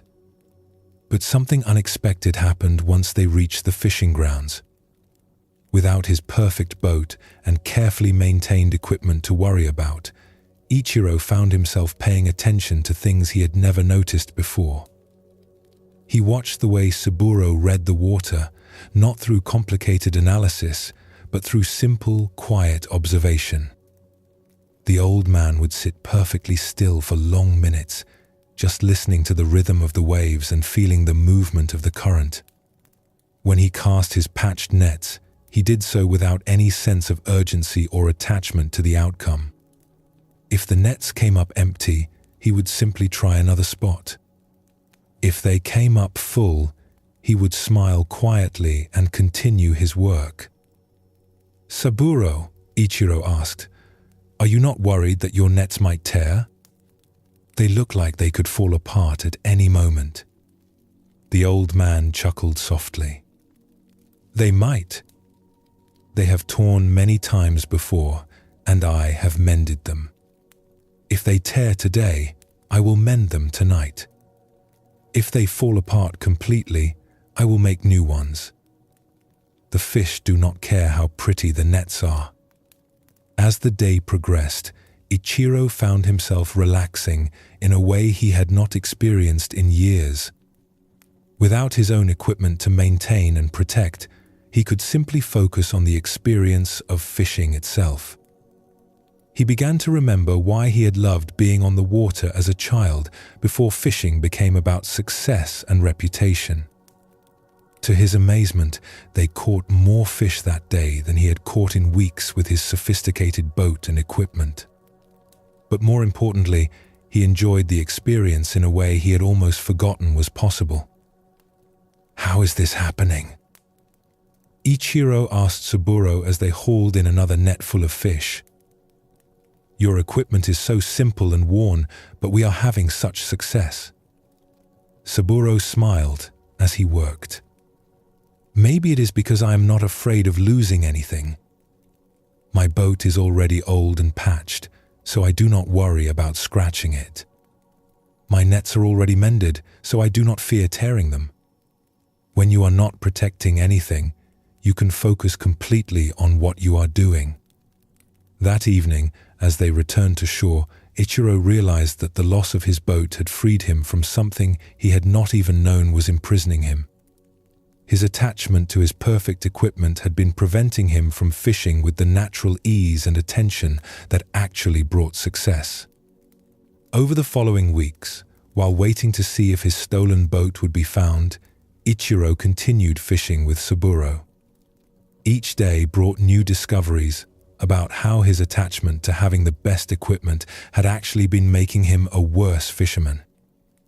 His constant worry about protecting his possessions had prevented him from being fully present for the work itself. When his boat was eventually recovered and returned to him, Ichiro faced an interesting choice. He could return to his old way of fishing with all its anxiety and attachment, or he could continue with the freedom he had discovered in Saburo's simple approach. He chose to keep his boat, but to fish with a different attitude. He still maintained his equipment carefully, but he no longer lived in fear of losing it. He still worked to catch fish, but he did not let his success or failure determine his peace of mind. He had learned the difference between caring for something and being enslaved by it. Years later, when young fishermen would ask Ichiro for advice, he would tell them something unexpected. "Take good care of your equipment, but do not let your equipment take care of you. Love your work, but do not let your work become your prison. The best fishing happens when you are not afraid of coming home empty-handed." This story shows us something essential about the nature of attachment and freedom. Ichiro loved his boat deeply, but his love had turned into attachment. He no longer simply appreciated the boat. He needed it to be perfect. He needed to protect it constantly. He needed his fishing to always be successful. And all of these needs created a prison of anxiety. When the boat was taken, Ichiro lost what he thought he needed. But he gained something far more valuable. He discovered what it feels like to work without the burden of constant worry, to fish without the weight of needing to succeed, to be on the water without the fear of damaging something precious. Old Saburo showed him what non-attachment looks like in practice. It is not indifference. Saburo clearly cared about his work. He treated his equipment with respect and mended it carefully. But he did not live in fear of losing it. He held his livelihood lightly, and this lightness allowed him to fish with natural grace and presence. The teaching of non-attachment does not ask us to stop caring about things. It asks us to stop making our peace dependent on keeping things exactly as they are. Ichiro could still care for his boat when it was returned. But now he cared for it without being imprisoned by it. He maintained it without living in fear. He fished with dedication without letting outcomes control his well-being. This is what the Buddha meant when he taught about letting go. Not abandoning what we love, but releasing our desperate grip on it. When we hold things tightly, we cannot really enjoy them because we are too busy worrying about losing them. But when we hold them lightly, when we appreciate them while they are here without demanding they stay forever, we can actually be present for the beauty and value they offer. Notice any place where you might be holding tension. Your shoulders, your hands, your belly. Can you soften there? Can you practice holding this moment lightly? Ichiro's transformation shows us that what we think we need for happiness often becomes the source of our unhappiness. His perfect boat, instead of bringing joy, had become a source of constant anxiety. His reputation as a skilled fisherman, instead of feeling good, had become a burden he had to defend.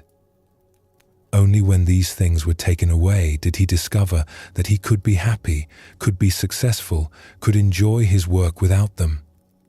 This does not mean we should not have possessions or take pride in our skills. It means we should not let these things possess us. We can enjoy what we have without being enslaved by the fear of losing it. We can work toward goals without making our peace dependent on achieving them. We can love people without trying to control them or keep them from changing. Let us explore another story that takes this teaching even deeper, showing how letting go can transform not just our relationship with things, but our relationship with our own expectations and plans. There was once a master calligrapher named Eishin who was renowned throughout the region for his skill. People would travel for days to commission a piece of his work, and his scrolls were treasured by collectors and temples. His brushstrokes seemed to flow from some source of beauty beyond ordinary human ability. Eishin took great pride in his art. He would spend hours preparing his ink to perfect consistency, selecting brushes with ideal flexibility, and waiting for precisely the right mental state before beginning any important piece. His studio was arranged with careful attention, every tool in its proper place, everything organized to support his pursuit of perfection. One spring morning, a wealthy merchant commissioned Eishin to create a scroll for his daughter's wedding. It was to be the most important piece Eishin had ever attempted, worthy of the substantial payment offered. The merchant requested specific characters meaning eternal happiness in Eishin's most elaborate style. Eishin prepared for days. He fasted to purify his mind, meditated to calm his spirit, and practiced the characters hundreds of times on ordinary paper. When he finally felt ready, he laid out his finest silk scroll, prepared his most precious ink, and selected his most beloved brush. As he began the first character, something felt perfect. His hand moved with fluid grace, the ink flowed like water, and the character emerged with stunning beauty. Eishin's heart swelled with satisfaction. This would be his masterpiece, the piece that would establish his legacy for generations. But as he moved to the second character, a sudden gust of wind through the open window knocked over his water bowl. The water splashed across the scroll, creating a large stain right through the center of his perfect first character. Eishin stared at the damaged scroll. Weeks of preparation destroyed in an instant. The silk was expensive and rare. The commission was crucial for his reputation. And worst of all, the perfect character he had created was now completely ruined. His first impulse was to rage at the wind, at his carelessness in leaving the window open, at the terrible timing. He could try to clean the scroll, but the damage was permanent.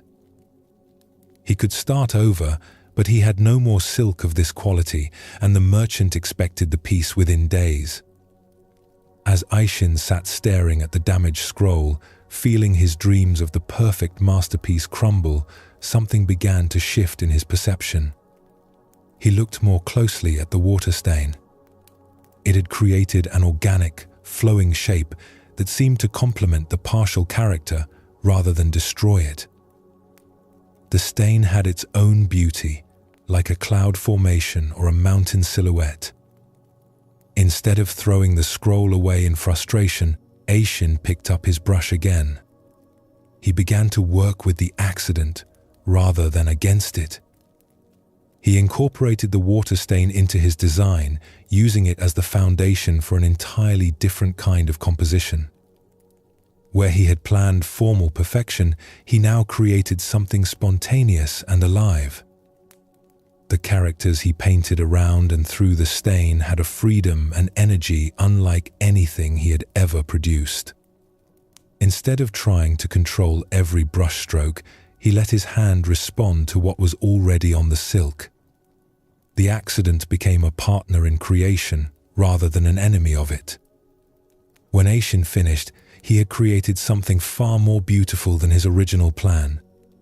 The piece had life and movement that his careful, controlled work had never achieved. The water stain, which had seemed like complete disaster, had freed him from his perfectionism and allowed his true artistic spirit to emerge. The merchant was amazed when he saw the finished work. "Master Aishin," he said, "I have seen many examples of your art, but this is beyond anything you have created before. How did you achieve such natural beauty?" Aishin smiled, remembering his initial horror at the accident. "I stopped trying to create perfection and started allowing perfection to create itself.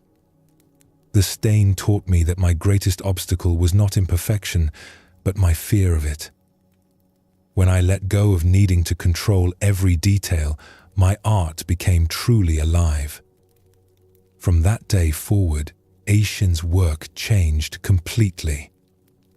He still practiced diligently and prepared carefully, but he no longer tried to force predetermined outcomes.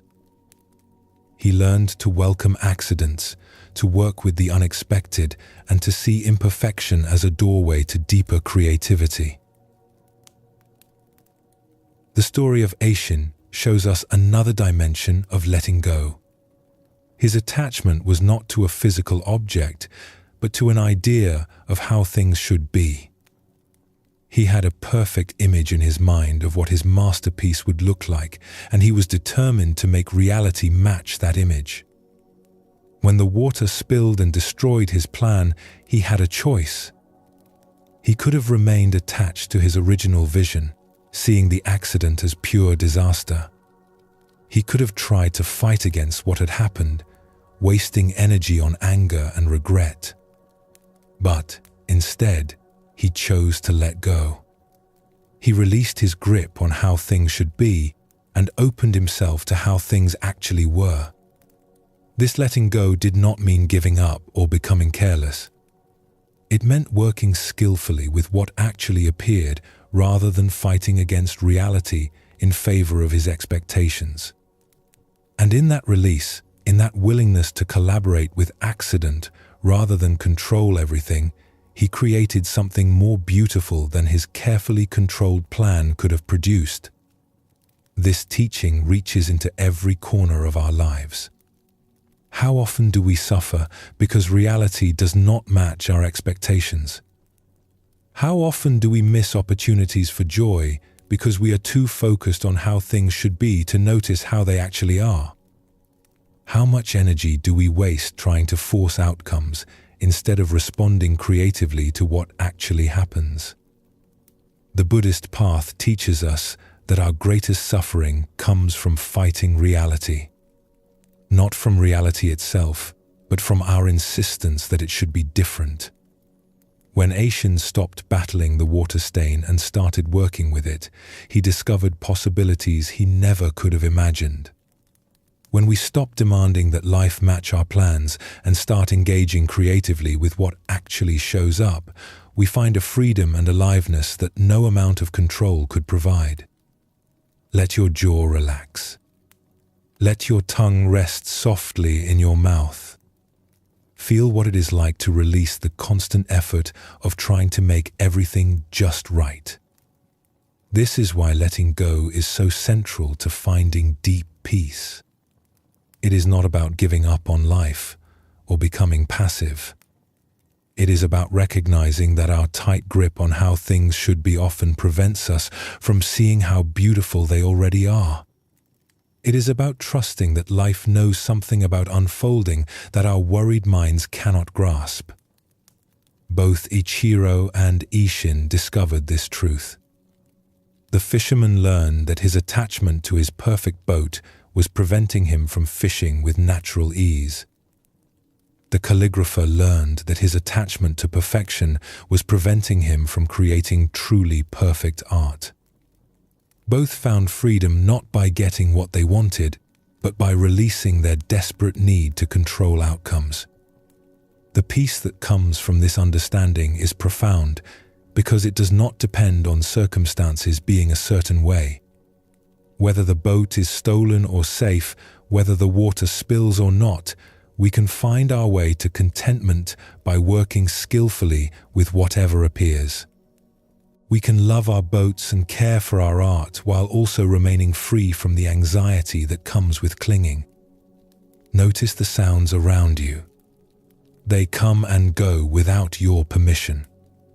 Can you let them be without trying to hold on to the pleasant ones or push away the unpleasant ones? This gateway of release invites us into a different way of being in the world.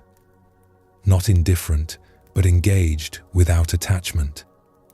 Not careless, but caring without clinging. Not passive, but active in a way that flows with life rather than fighting against it. When we learn to hold life lightly, something remarkable happens. The things we love do not become less precious. They become more precious because we can actually appreciate them fully while they are here. The experiences we enjoy do not become less meaningful. They become more meaningful because we are not wasting our enjoyment worrying about when they will end. Old Saburo fishing in his patched boat, not worried about tearing his nets. Master Aishin working with the water stain instead of against it. Both show us what it looks like to engage fully with life while remaining free from the anxiety of control. Both teach us that the deepest satisfaction comes not from having everything go according to our plans, but from meeting whatever happens with wisdom and grace. As you rest here now, feel into this teaching about letting go. Notice any places in your life where you might be gripping too tightly, where your fear of loss or imperfection might be creating unnecessary suffering. What would it feel like to soften that grip, just a little? This is not about becoming careless with what you love. It is about loving without strangling, caring without controlling, engaging without demanding. When we can hold what we value with open hands rather than closed fists, we discover that we have not lost anything. We have gained the freedom to truly enjoy what we have without the constant fear of losing it. The gateway of release stands open, inviting you to step through, not into a life of having nothing, but into a life of grasping nothing. Not into a life of caring about nothing, but into a life of holding everything lightly. In this balance between engagement and release, between loving and letting go, we find the peace that the Buddha promised. The peace that does not depend on circumstances, but on our relationship to circumstances. The peace that remains steady whether we gain or lose, succeed or fail, because it is rooted in something deeper than outcomes. Let yourself rest in this understanding. The breath flows in and out without grasping. The heart beats without clinging. Life unfolds moment by moment, and we can participate fully in that unfolding without needing to control where it goes. This is the freedom that comes from letting go. This is the peace that arises when we finally release our desperate grip and discover that we can trust life to carry us, just as the ocean carries the skilled fisherman who has learned to work with the waves rather than fight against them. There is something the Zen masters have noticed about wisdom. They have observed that we can know many things about truth without actually knowing truth itself. We can read hundreds of books about peace without experiencing a moment of real peace. We can memorize all the teachings about compassion without feeling genuine compassion in our hearts. This is not because books and teachings are worthless. They point us in the right direction. They describe the path.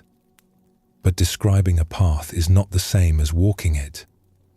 Reading about water does not quench thirst. Studying recipes does not fill an empty stomach. And learning about enlightenment, no matter how thoroughly, does not bring the actual experience of awakening. The Buddha himself taught this. He said his teachings were like a finger pointing at the moon. The finger is helpful because it shows us where to look.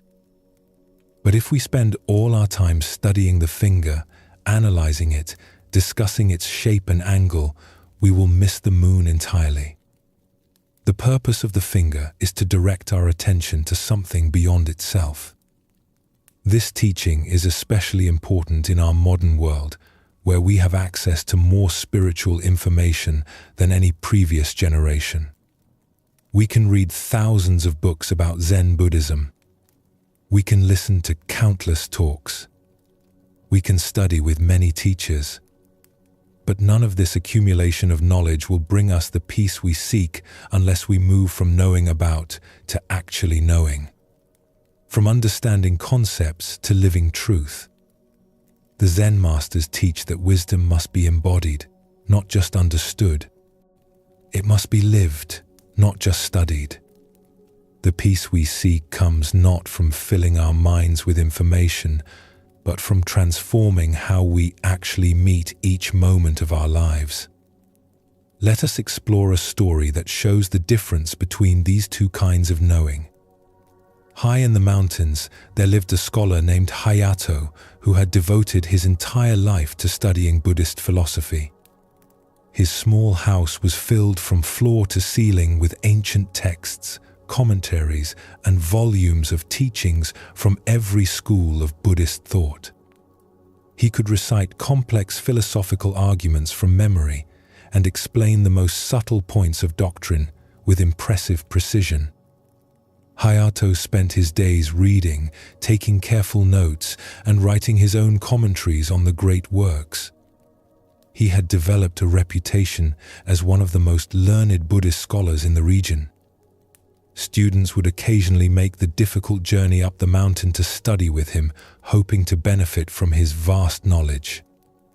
But despite all his learning, Hayato felt something was missing. His understanding was complete in theory, but when he faced daily problems or difficult emotions, his scholarly knowledge seemed to offer little help. He could explain the nature of suffering in elaborate detail, but he still suffered. He could describe the path to enlightenment perfectly, but he felt far from enlightened. One winter morning, an old woman appeared at Hayato's door. She was bent with age, dressed in simple peasant clothes and carrying a small bundle of vegetables. She looked like any ordinary village farmer, certainly not someone who would have anything to teach a great scholar. "Excuse me, sir," she said in a humble voice. "I have been walking all night through the snow and I am very cold and tired. Might I sit by your fire for a while to warm myself?" Hayato was annoyed by the interruption to his studies, but his Buddhist training had taught him about compassion. He reluctantly allowed the woman to enter and sit by his small hearth. As she warmed herself, the old woman noticed the books covering every surface of the room. "My," she said with apparent amazement, "you must be very wise to have read so many books about Buddhism." Hayato felt a surge of pride. "Yes," he said. "I have studied Buddhist philosophy for over 30 years. I know the teachings of all the great masters. There is probably no question about Buddhist doctrine that I cannot answer." The old woman looked impressed. "How wonderful," she said. "I am just a simple farmer, but I've always wondered about something. Perhaps you could help me understand?" "Of course," Hayato said, pleased to have an opportunity to demonstrate his knowledge to someone who would surely be amazed by his wisdom. The woman was quiet for a moment, staring into the fire. Then she asked simply, "What is Buddha?" Hayato launched into an elaborate explanation. He spoke about the historical Buddha, about Buddha nature, about the different aspects of Buddha in various philosophical systems. He quoted ancient texts and cited famous masters. He covered every dimension of Buddhahood that his scholarly training had taught him. He spoke for nearly an hour. When he finished, he looked at the old woman expectantly, waiting for her to express amazement at his learning. But she simply looked confused. "I am sorry," she said apologetically, "but I still do not understand. You have told me many things about Buddha, but you have not told me what Buddha is." Hayato felt a flash of irritation. "I just explained it in great detail. Perhaps you were not listening carefully enough. Buddha is the awakened one, the one who achieved complete enlightenment, the teacher who showed us the path." "Yes, yes," the old woman interrupted gently, "but what is Buddha?" "Not what Buddha did or what Buddha teaches, but what Buddha actually is." Hayato tried again, this time using different terminology and approaching the question from various philosophical angles. But no matter how he explained it, the woman kept asking the same simple question. "But what is Buddha?" After 2 hours of increasingly frustrated explanations, Hayato finally lost his patience. "Look, old woman, if you cannot understand such basic Buddhist concepts, perhaps you should stick to farming and leave philosophy to those who are capable of grasping it." The elderly woman looked at him with eyes that suddenly seemed much deeper than before. "My dear scholar," she said softly, "you have spent 30 years learning about Buddha, but you have never met Buddha.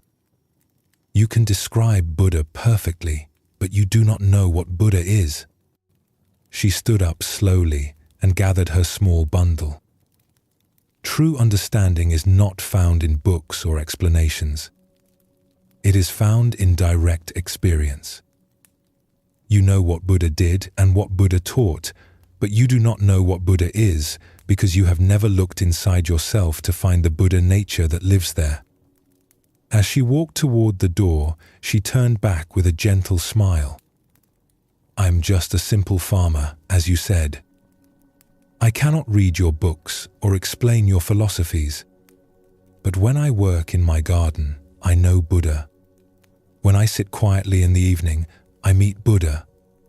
When I help a neighbor or feed a hungry animal, Buddha is there.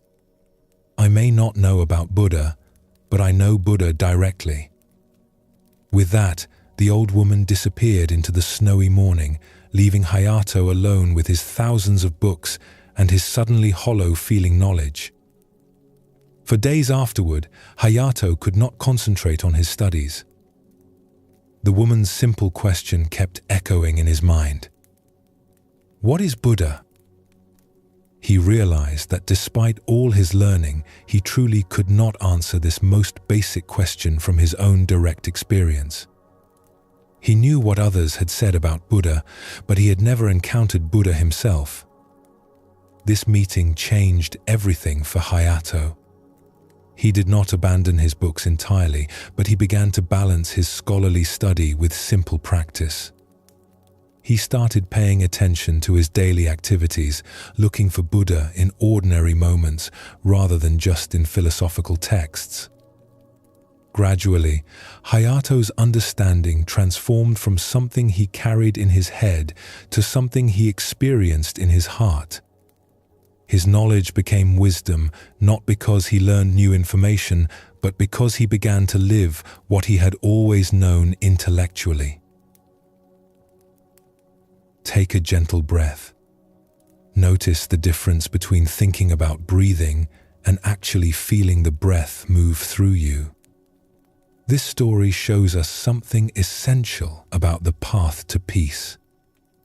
Hayato had accumulated vast knowledge about Buddhism. He could explain every teaching, quote every text, answer every philosophical question. But all this knowledge remained abstract, separate from his actual life.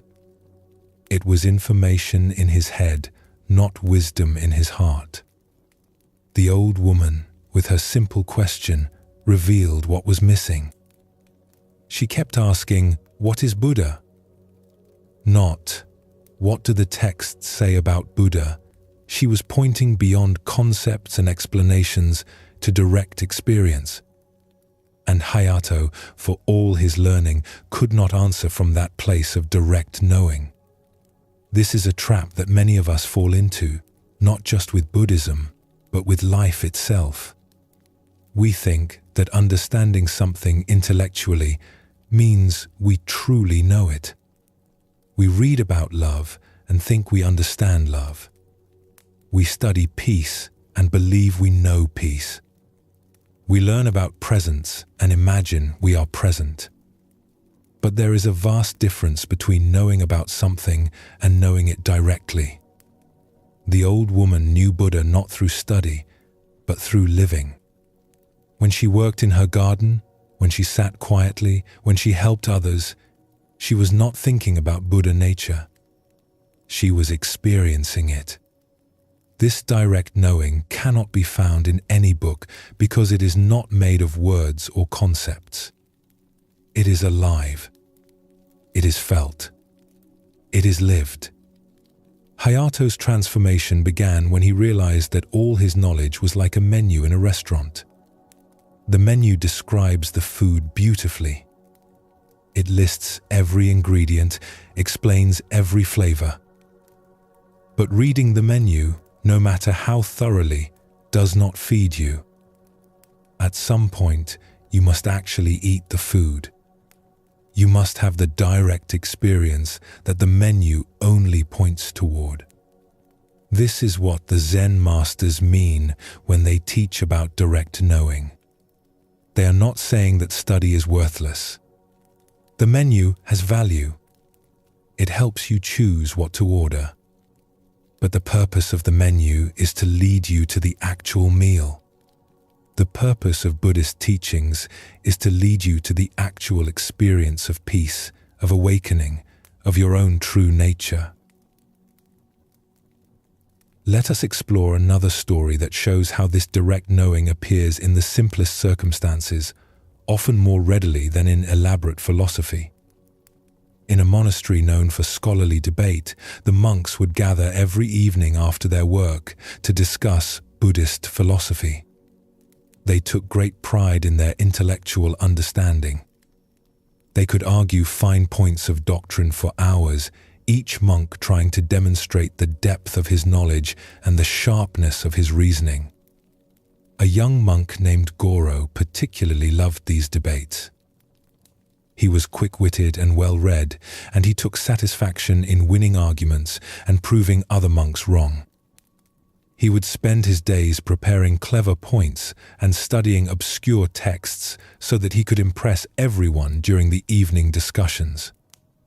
One day, a new monk arrived at the monastery. His name was Tekken, and he seemed different from the others. He was older, perhaps in his 60s, with weathered hands that showed years of hard work. He spoke little, and during the evening debates, he would sit quietly in the back, listening carefully but never participating. This puzzled Goro. How could anyone sit through such fascinating discussions without wanting to contribute?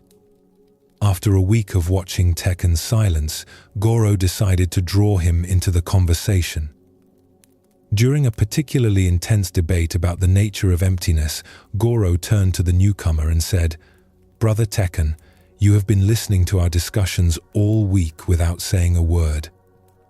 Surely you must have some opinion about whether all things are empty of inherent existence?" All eyes turned to Tekken, who looked slightly uncomfortable at being put on the spot. He was quiet for a long moment before responding. "I am sorry, but I do not really understand what you mean by inherent existence. Could you explain it to me?" Goro was delighted. Here was a chance to display his knowledge to someone who was clearly less educated than himself. He launched into a detailed explanation of emptiness philosophy, using technical terms and citing ancient masters. He spoke for 20 minutes. When he finished, Tekken nodded slowly. "Thank you for that explanation. But I am still not sure I understand. Can you give me an example from daily life?" Goro was happy to oblige. He spent another 20 minutes providing examples and elaborating on his understanding. But when he finished, Tekken asked another simple question that showed he still did not quite grasp the concept. This pattern continued for several evenings. Tekken would ask basic questions that seemed to reveal his lack of sophisticated understanding, and Goro would respond with increasingly elaborate explanations. The other monks began to see Tekken as somewhat simple, unable to grasp the complex ideas they debated so skillfully. But something strange began to happen. As Goro tried to explain these concepts to someone who seemed to know nothing about philosophy, he found himself having to examine his own understanding more carefully. Tekken's simple questions forced him to think about what he actually meant by the words he used so confidently. One evening, Tekken asked a question that stopped Goro completely. "Brother Goro, you have explained emptiness to me many times now, and I am grateful for your patience. But I wonder, when you are not explaining emptiness, when you are just living your daily life, how does this understanding change the way you wash dishes or sweep floors?" Goro opened his mouth to answer, but no words came. He realized that, despite all his sophisticated explanations, his understanding of emptiness had never actually changed how he experienced ordinary activities. It remained an intellectual concept, separate from his lived experience. "I am not sure," he admitted, feeling embarrassed for the first time in years. Tekken smiled gently. "Thank you for your honesty. You see, I spent 40 years as a farmer before coming here. I never learned the proper names for Buddhist concepts, and I cannot engage in philosophical debates. But when I plant seeds in soil and watch them grow, I experience something that might be what you call emptiness. When I see how crops depend on sun and rain and earth and human care, I understand what you might call interdependence." He paused, looking around at the gathered monks. "I came here hoping to learn the names for what I had already experienced in my daily work. But I am starting to think that maybe the names are not the most important thing. Maybe the experience is what matters." The room fell silent. For the first time, many of the monks questioned whether their sophisticated debates were bringing them closer to wisdom or further from it. "Do not misunderstand me," Tekken continued. "I am not saying study is worthless. I am grateful for all the explanations you have given me. But I wonder if sometimes we get so interested in talking about truth that we forget to live it." From that night forward, the character of the monastery's evening gatherings began to change. Instead of trying to win debates about concepts, the monks started sharing how their understanding affected their daily experience. Instead of competing to show off their knowledge, they began asking genuine questions about how to live with greater wisdom and compassion. Goro discovered that Tekkan's simple questions had been far more valuable than all his clever arguments. By forcing him to examine what his knowledge actually meant in practical terms, the older monk had helped him begin to transform intellectual understanding into lived wisdom.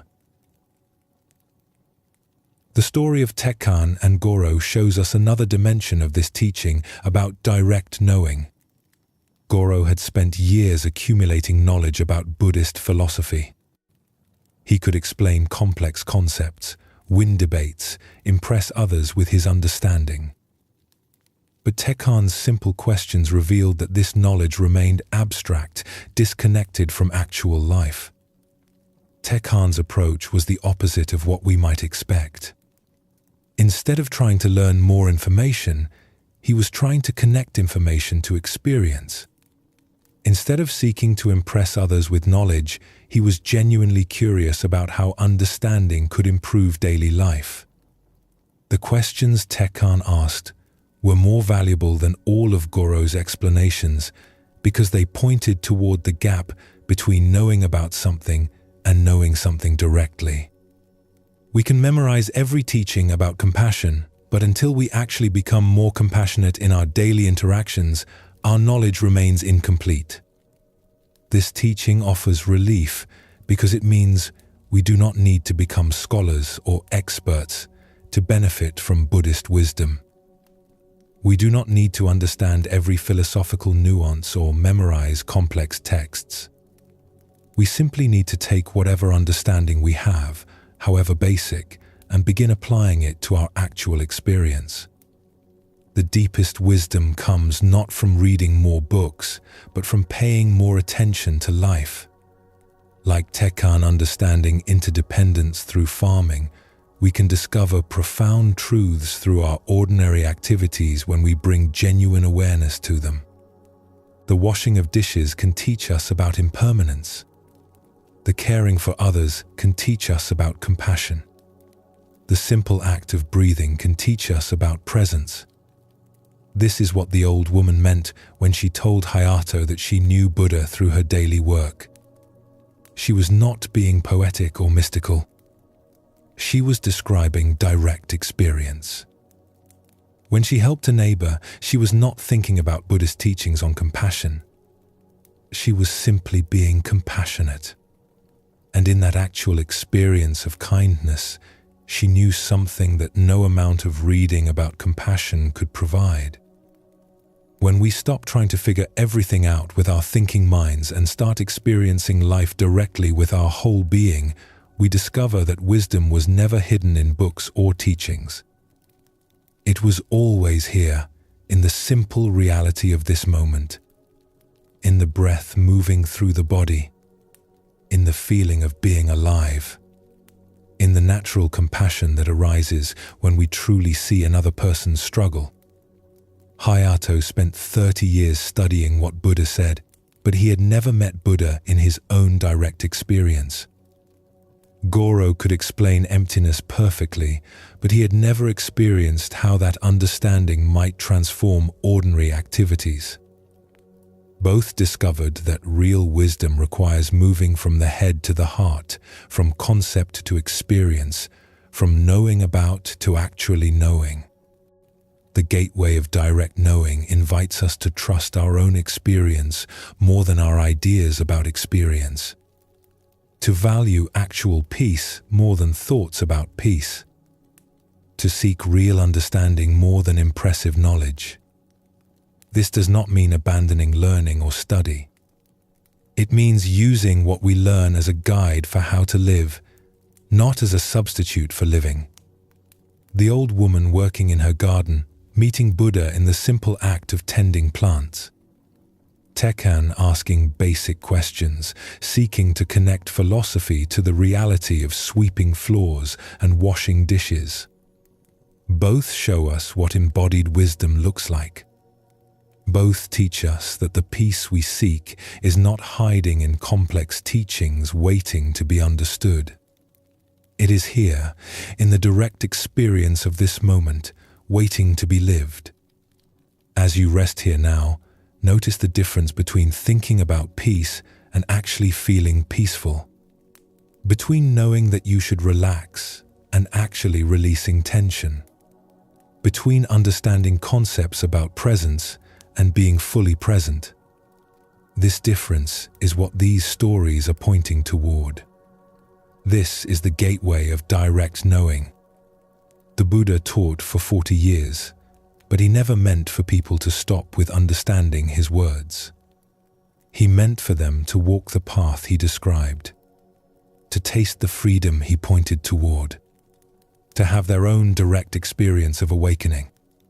The teachings are beautiful and valuable, but they are not the destination. They are signposts along the way. Let yourself rest in this understanding now. You already know more than you think you know. You already understand more than you give yourself credit for.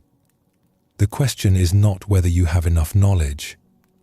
The question is whether you are willing to live from what you already know, to embody wisdom rather than just understand it, to close your book sometimes and simply be present for the teaching that life itself offers in every moment. This is the gateway of direct knowing, not found in books or teachings, but in the living reality of your own experience, not achieved through study, but discovered through presence. Not complicated, but simple as breathing, as immediate as this moment, as close as your own heartbeat. We have traveled together through many teachings. We have explored impermanence and learned to trust the flow of change. We have opened the tender heart to compassion for ourselves and others. We have discovered that we are not as separate as we think. We have practiced being fully present for this moment. We have learned to hold life lightly, releasing our desperate grip. We have moved from knowing about to actually knowing. All of these gateways, all of these teachings, all of these stories have been pointing to one simple truth. The peace you seek is already here. It is not hidden. It is not far away. It is not something you must achieve through years of practice or perfect understanding. It is here, now, closer than your own breath. This is perhaps the most profound teaching in all of Zen Buddhism and also the most easily missed. We are so accustomed to seeking, to striving, to trying to become better that we overlook what is already present. We are like someone searching frantically for glasses that are resting on top of their head. The very thing we seek is what we are looking through. The Buddha sat under a tree and saw the morning star, and in that moment he awakened. But he did not become something he was not before. He simply recognized what had always been true. He saw that the peace, the freedom, the completeness he had been seeking was his own true nature. It had never been missing. He had simply been looking in the wrong direction. The Zen masters teach that this recognition is available to everyone in every moment. We do not need special circumstances or perfect conditions. We do not need to be wiser or better or more spiritual. We simply need to stop long enough to notice what has always been here. Like the stars that shine during the day but are hidden by the brightness of the sun, our true nature is always present, simply waiting to be recognized. Let us explore a story that shows how this recognition can dawn in the simplest circumstances. A young monk named Eiji had devoted his life to seeking enlightenment. He had studied at many temples, practiced with various teachers, and read countless texts about the path to awakening. He was sincere and dedicated, rising early each morning to meditate, spending long hours in practice, always searching for the profound realization that would finally bring him peace. But despite years of effort, A.G. felt no closer to his goal. Other monks spoke of profound insights and mystical experiences, but these eluded him. He began to believe that something was wrong with him, that he was somehow not suited for spiritual practice, that enlightenment was meant for others, but not for him. One spring morning, discouraged and exhausted from years of seeking, A.G. decided to leave the monastery and travel in search of a truly enlightened master. Someone who could give him the final teaching he needed, the missing piece that would unlock the door to awakening. He walked for many days, asking in each village if anyone knew of an enlightened teacher. Most people shook their heads or pointed him toward other monasteries. But in one small village, an old shopkeeper told him about a woman who lived in a simple cottage at the edge of town. "Her name is Chio," the shopkeeper said. "She is just an old woman who tends her garden and sits on her porch. But there is something about her, a peace. People say she is wise, though she has never claimed to be a teacher." A.G. found the cottage easily. It sat at the end of a quiet lane, surrounded by a well-tended garden. On the wooden porch, an elderly woman sat in the morning light, a cup of tea in her weathered hands. She looked up as A.G. approached, her face serene and welcoming. "Excuse me, honored grandmother," A.G. said, bowing respectfully. "I am searching for an enlightened teacher. The shopkeeper suggested I speak with you." Chio smiled gently. "Please, sit. You look tired from your journey." A.G. settled on the porch steps, grateful for the invitation to rest. "I have been seeking enlightenment for many years," he explained. "I have practiced diligently, studied with many teachers, but I still feel far from awakening. I am looking for someone who truly understands the deepest teachings, someone who can show me what I am missing." "And what do you think you are missing?" Chio asked, taking a slow sip of her tea. "The experience of enlightenment," A.G. said. "The profound realization that brings lasting peace.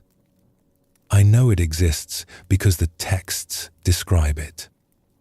But I have never experienced it myself."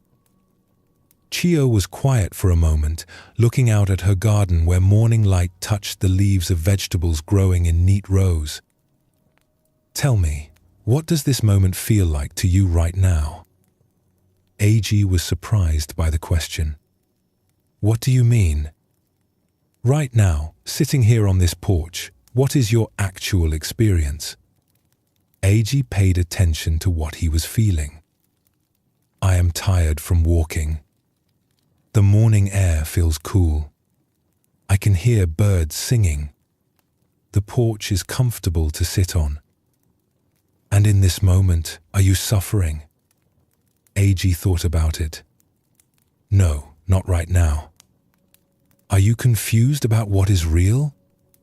"No, I can see and feel everything clearly." "Are you failing to be alive, to be aware, to be present?" "No, I am here. I am aware." Chio smiled. "Then what exactly are you seeking?" The question landed like a stone in still water. A.G. opened his mouth to answer, but found he had no words.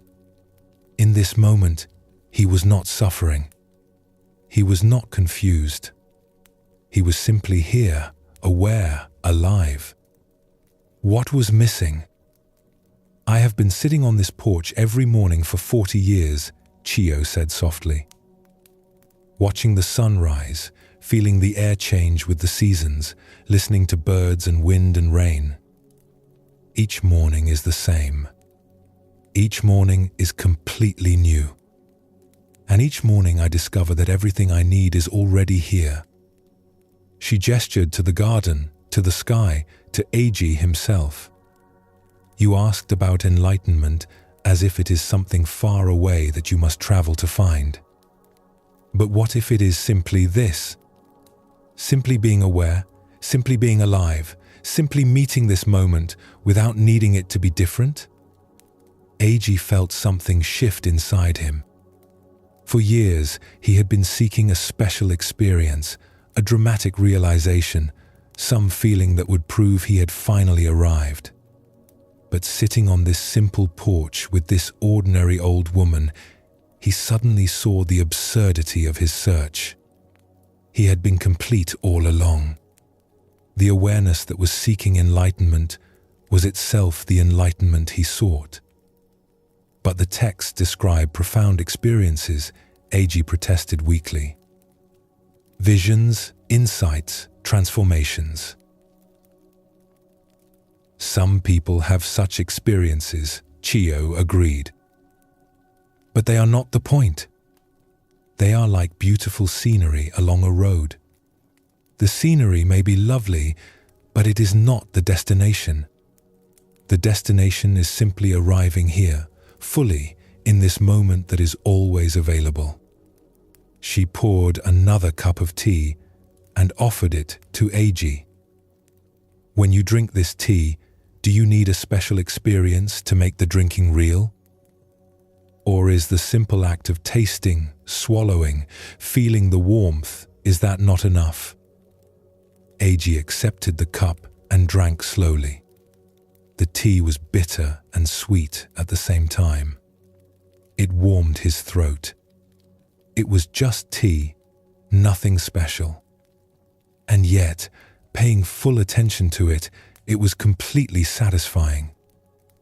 Complete in itself. You have spent years preparing for enlightenment, Chiyo said. But enlightenment is not something you prepare for. It is something you recognize. Like recognizing an old friend you had forgotten. It was always here. You simply stopped looking long enough to see. Eiji stayed with Chiyo for 3 days. Not to receive special teachings or learn secret practices, but simply to sit with her, to help with simple tasks, to eat meals together, to watch the light change across the garden. And in that simplicity, he began to understand. The peace he had been seeking was not something he needed to create or achieve. It was the natural state of awareness itself when it stopped seeking. The enlightenment he had been chasing was simply the recognition that there was nowhere to go, nothing to become, nothing missing from this moment. On the morning he left to return to his monastery, Chiyo walked him to the edge of her garden. "What will you tell your brothers when they ask what you learned?" she asked. Eiji smiled. "I will tell them I learned nothing. And that nothing was exactly what I needed to learn." Years later, Eiji became a respected teacher himself. When students came to him seeking enlightenment, he would sometimes tell them about the old woman who taught him the most important lesson by teaching him nothing at all. "The greatest teacher I ever met," he would say, "was someone who simply showed me that what I was seeking was what I was looking through all along." This story shows us the culmination of all the teachings we have explored together. Eiji spent years seeking enlightenment, believing it was something he needed to find or achieve. But Chiyo helped him see that he was already awake, already aware, already complete. The seeking itself was the only thing preventing him from recognizing this. This is what all the gateways have been pointing toward. When we truly understand impermanence, we stop trying to freeze time and recognize the perfection of constant flow. When we open the tender heart, we discover that our capacity to feel is itself a form of completeness. When we see through the illusion of separation, we recognize our true nature is spacious and free. When we practice presence, we come home to the only moment that exists. When we let go, we discover we were never holding anything real in the first place. When we move from concept to experience, we find that truth was never hidden in ideas. All of these teachings lead here, to the simple recognition that you are already home, already whole, already at peace. Not because you have achieved something, but because that is your nature. Like water being wet or fire being warm, awareness is naturally peaceful when it stops struggling against itself. Notice right now, in this moment, what is actually missing. Not what you think should be different, but what is actually absent from your direct experience. The awareness that notices these words, that feels the breath, that experiences being alive, is it lacking anything essential? This recognition does not mean all your problems disappear. Chio still had to tend her garden, deal with the weather, grow old. Eiji still had to navigate daily life, face challenges, experience both joy and sorrow. But underneath all of these changing circumstances was something that remained stable. The simple fact of awareness itself, of being alive, of being here. Let us explore one more story that shows how this recognition can transform a lifetime of seeking into a lifetime of simply being. In a large monastery, there lived a master named Ren who had been teaching students for 50 years. He was known throughout the region for his deep knowledge and his ability to answer even the most difficult questions about spiritual practice. His lectures were attended by hundreds, and his books were studied in temples across the land. But as Master Ren grew older, something began to change in his teaching. Instead of giving long, elaborate explanations, he started responding to questions with simpler and shorter answers. Instead of assigning complex practices, he began suggesting that students simply sit quietly and pay attention to their breath. His senior students were puzzled by this change. They had come expecting profound teachings and sophisticated practices, but their master seemed to be offering them nothing but basic instructions they had learned years earlier. One evening, a senior student approached Master Ren with concern. "Master, forgive me for asking, but your recent teaching seems so different from before. Have you forgotten the deeper aspects of the Dharma? Are you feeling well?" Master Ren invited his student to sit with him on the temple porch, where they could watch the evening stars begin to appear in the darkening sky. "Tell me," the master said, "when you first came to study here 20 years ago, what were you seeking?" "I was seeking enlightenment, liberation from suffering, understanding of ultimate reality," the student replied. "And have you found these things?" The student hesitated. "I have learned much, and my practice has deepened, but I still feel like there is something more I need to understand or achieve." Master Ren pointed to a bright star that had just become visible. "Do you see that star?" "Yes, Master." "What is it doing?" The student looked confused. "It is shining." "Is it trying to shine? Is it working hard to be bright?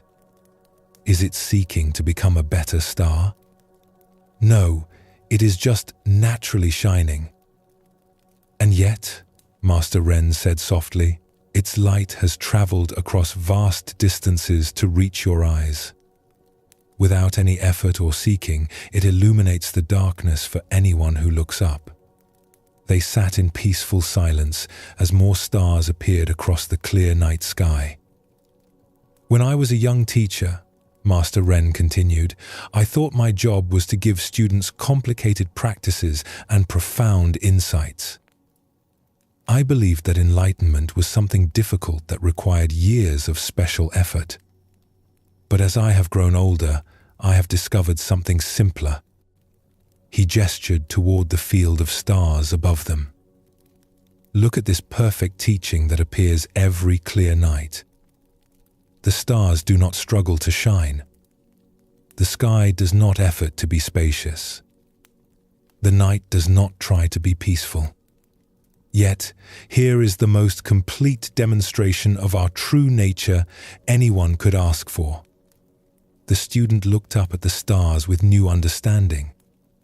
You are saying that our true nature is like the stars, naturally luminous without effort? I am not saying anything, Master Ren replied with a gentle laugh. But what do you experience when you stop trying to figure everything out and simply rest in awareness, like the space that holds all these stars? As they continued sitting together in the quiet night, the student gradually felt his mind settling into a natural stillness. The questions and seeking that usually filled his thoughts seemed to dissolve into the peaceful vastness of the evening. He was not trying to meditate or achieve any particular state. He was simply present, like the stars simply shining. Master, he said quietly, I think I understand why your teaching has become so simple. Why is that? Because what we are looking for is already so simple that complex teachings only cover it up. Master Ren nodded. After 50 years of teaching, I have learned that the most profound truth is the most obvious one. Students come seeking complicated wisdom, but what they really need is to remember how to rest in their own natural awareness. He stood slowly, preparing to go inside for the evening. The stars have been giving the same teaching every night for millions of years. They shine simply because that is their nature, not because they are trying to achieve anything. When we discover that we too can simply be what we are, without struggling to become something else, we find the peace that has always been available. That night, the student slept more deeply than he had in years. Not because he had learned something new, but because he had finally relaxed into something old and natural and always present. He had discovered that the peace he had been seeking was the peace of awareness itself, not as an achievement, but as his fundamental nature. Breathe naturally. Feel how awareness is already here, already peaceful, not needing anything added or taken away. The story of Master Ren shows us how a lifetime of teaching can lead to the simplest truth. After 50 years of explaining complex philosophy and assigning elaborate practices, he discovered that what he had been trying to lead people toward was so simple that all the complexity was actually hiding it. Like stars that shine naturally without trying, our true nature is already complete, already peaceful, already aware. We do not need to add anything to it or achieve anything special. We simply need to recognize what has always been here. This is why Master Ren's teaching became simpler over time. Not because he forgot the complex teachings, but because he saw more clearly what those teachings were pointing toward. All the philosophy, all the practices, all the explanations were just different ways of saying, look here. See what you already are. Recognize the peace that is your nature. The young student expected that after 20 years of practice, he would need even more advanced teachings. But what he actually needed was to stop seeking and start recognizing. To stop trying to become enlightened and start noticing that awareness itself is already awake. This is the gateway of coming home. Not arriving somewhere new, but recognizing where you have always been. Not becoming something different, but seeing clearly what you already are. not achieving peace after years of effort, but discovering that peace is your natural state when you stop struggling. Feel the simple fact of being aware right now. This awareness that experiences these words, that feels the body, that knows you are alive, is it not already complete? Is it waiting to become enlightened? Or is it already the enlightenment you seek? Everything we have explored in this journey together has been pointing here. The impermanence that teaches us to trust. The suffering that opens the heart. The recognition of no separation. The practice of presence. The art of letting go. The wisdom of direct knowing. All of these are not steps on a long journey to somewhere else. They are all different ways of recognizing what is already here.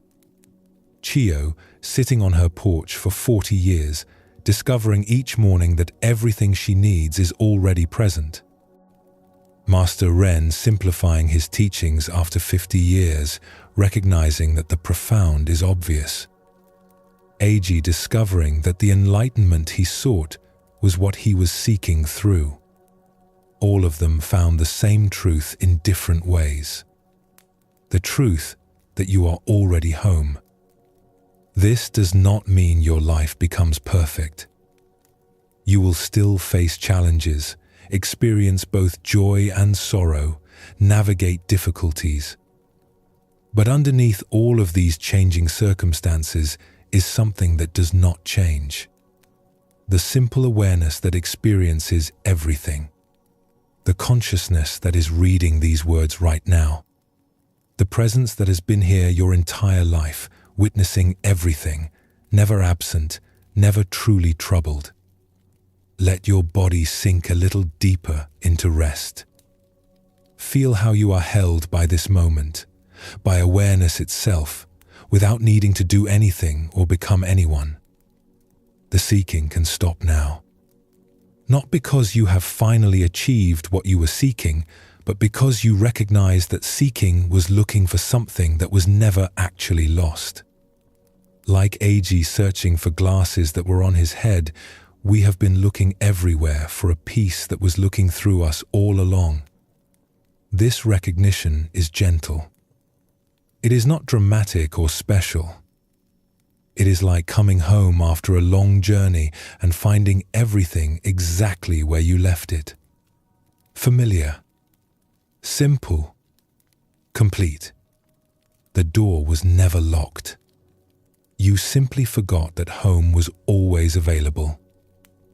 All the teachings of Zen Buddhism, all the stories and practices and wisdom accumulated over centuries point toward this moment. This simple, ordinary, completely extraordinary moment of being aware, being alive, being here. Nothing needs to be added. Nothing needs to be achieved. You are already what you have been seeking. The gateway of coming home stands open, not because you have finally earned the right to enter, but because it was never closed. You are already inside, already home, already at peace. You simply need to recognize this truth. To stop seeking long enough to see what has always been here. Rest in this understanding. Let it settle into you like gentle rain soaking into earth. The peace you seek is not somewhere else, not in some future moment after you have practiced enough, or understood enough, or become enough. It is here, now, in the simple fact of your own awareness. Complete. Whole. Already home. This is the final gateway. Or perhaps it is the recognition that there were never any gates at all, only the journey of returning to where you have always been. Like the stars that shine without effort, like awareness itself that is naturally peaceful, you are already what you have been seeking. Simply recognize this truth, and the seeking can finally come to rest. We have walked together through ancient wisdom that has guided countless hearts toward peace. through teachings about change and compassion, presence and release, knowing and being. All of these words, all of these stories have been pointing beyond themselves. Like fingers pointing at the moon, they have been directing your attention towards something that cannot be captured in language. The living peace that is your own true nature. You do not need to remember everything we explored tonight. The teachings are not meant to be carried in your mind like a heavy load.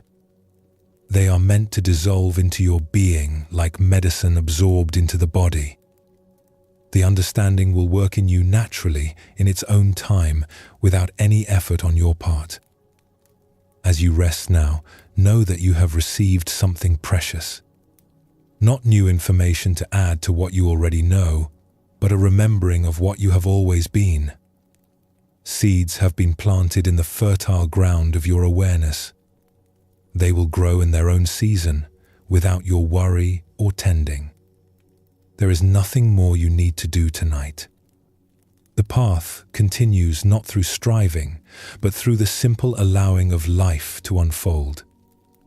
Like the morning star that taught the Buddha, life itself will continue to teach you moment by moment if you remain open to its lessons. May you rest deeply in the peace that is already yours. May you wake tomorrow with the gentle recognition that you are exactly where you need to be. May you meet each moment with the kindness and wisdom that these teachings have pointed toward. Thank you for walking this path with us. Thank you for opening your heart to these ancient truths. Thank you for being exactly who you are. Sleep well, and thank you for joining us here at Sleepy Monk.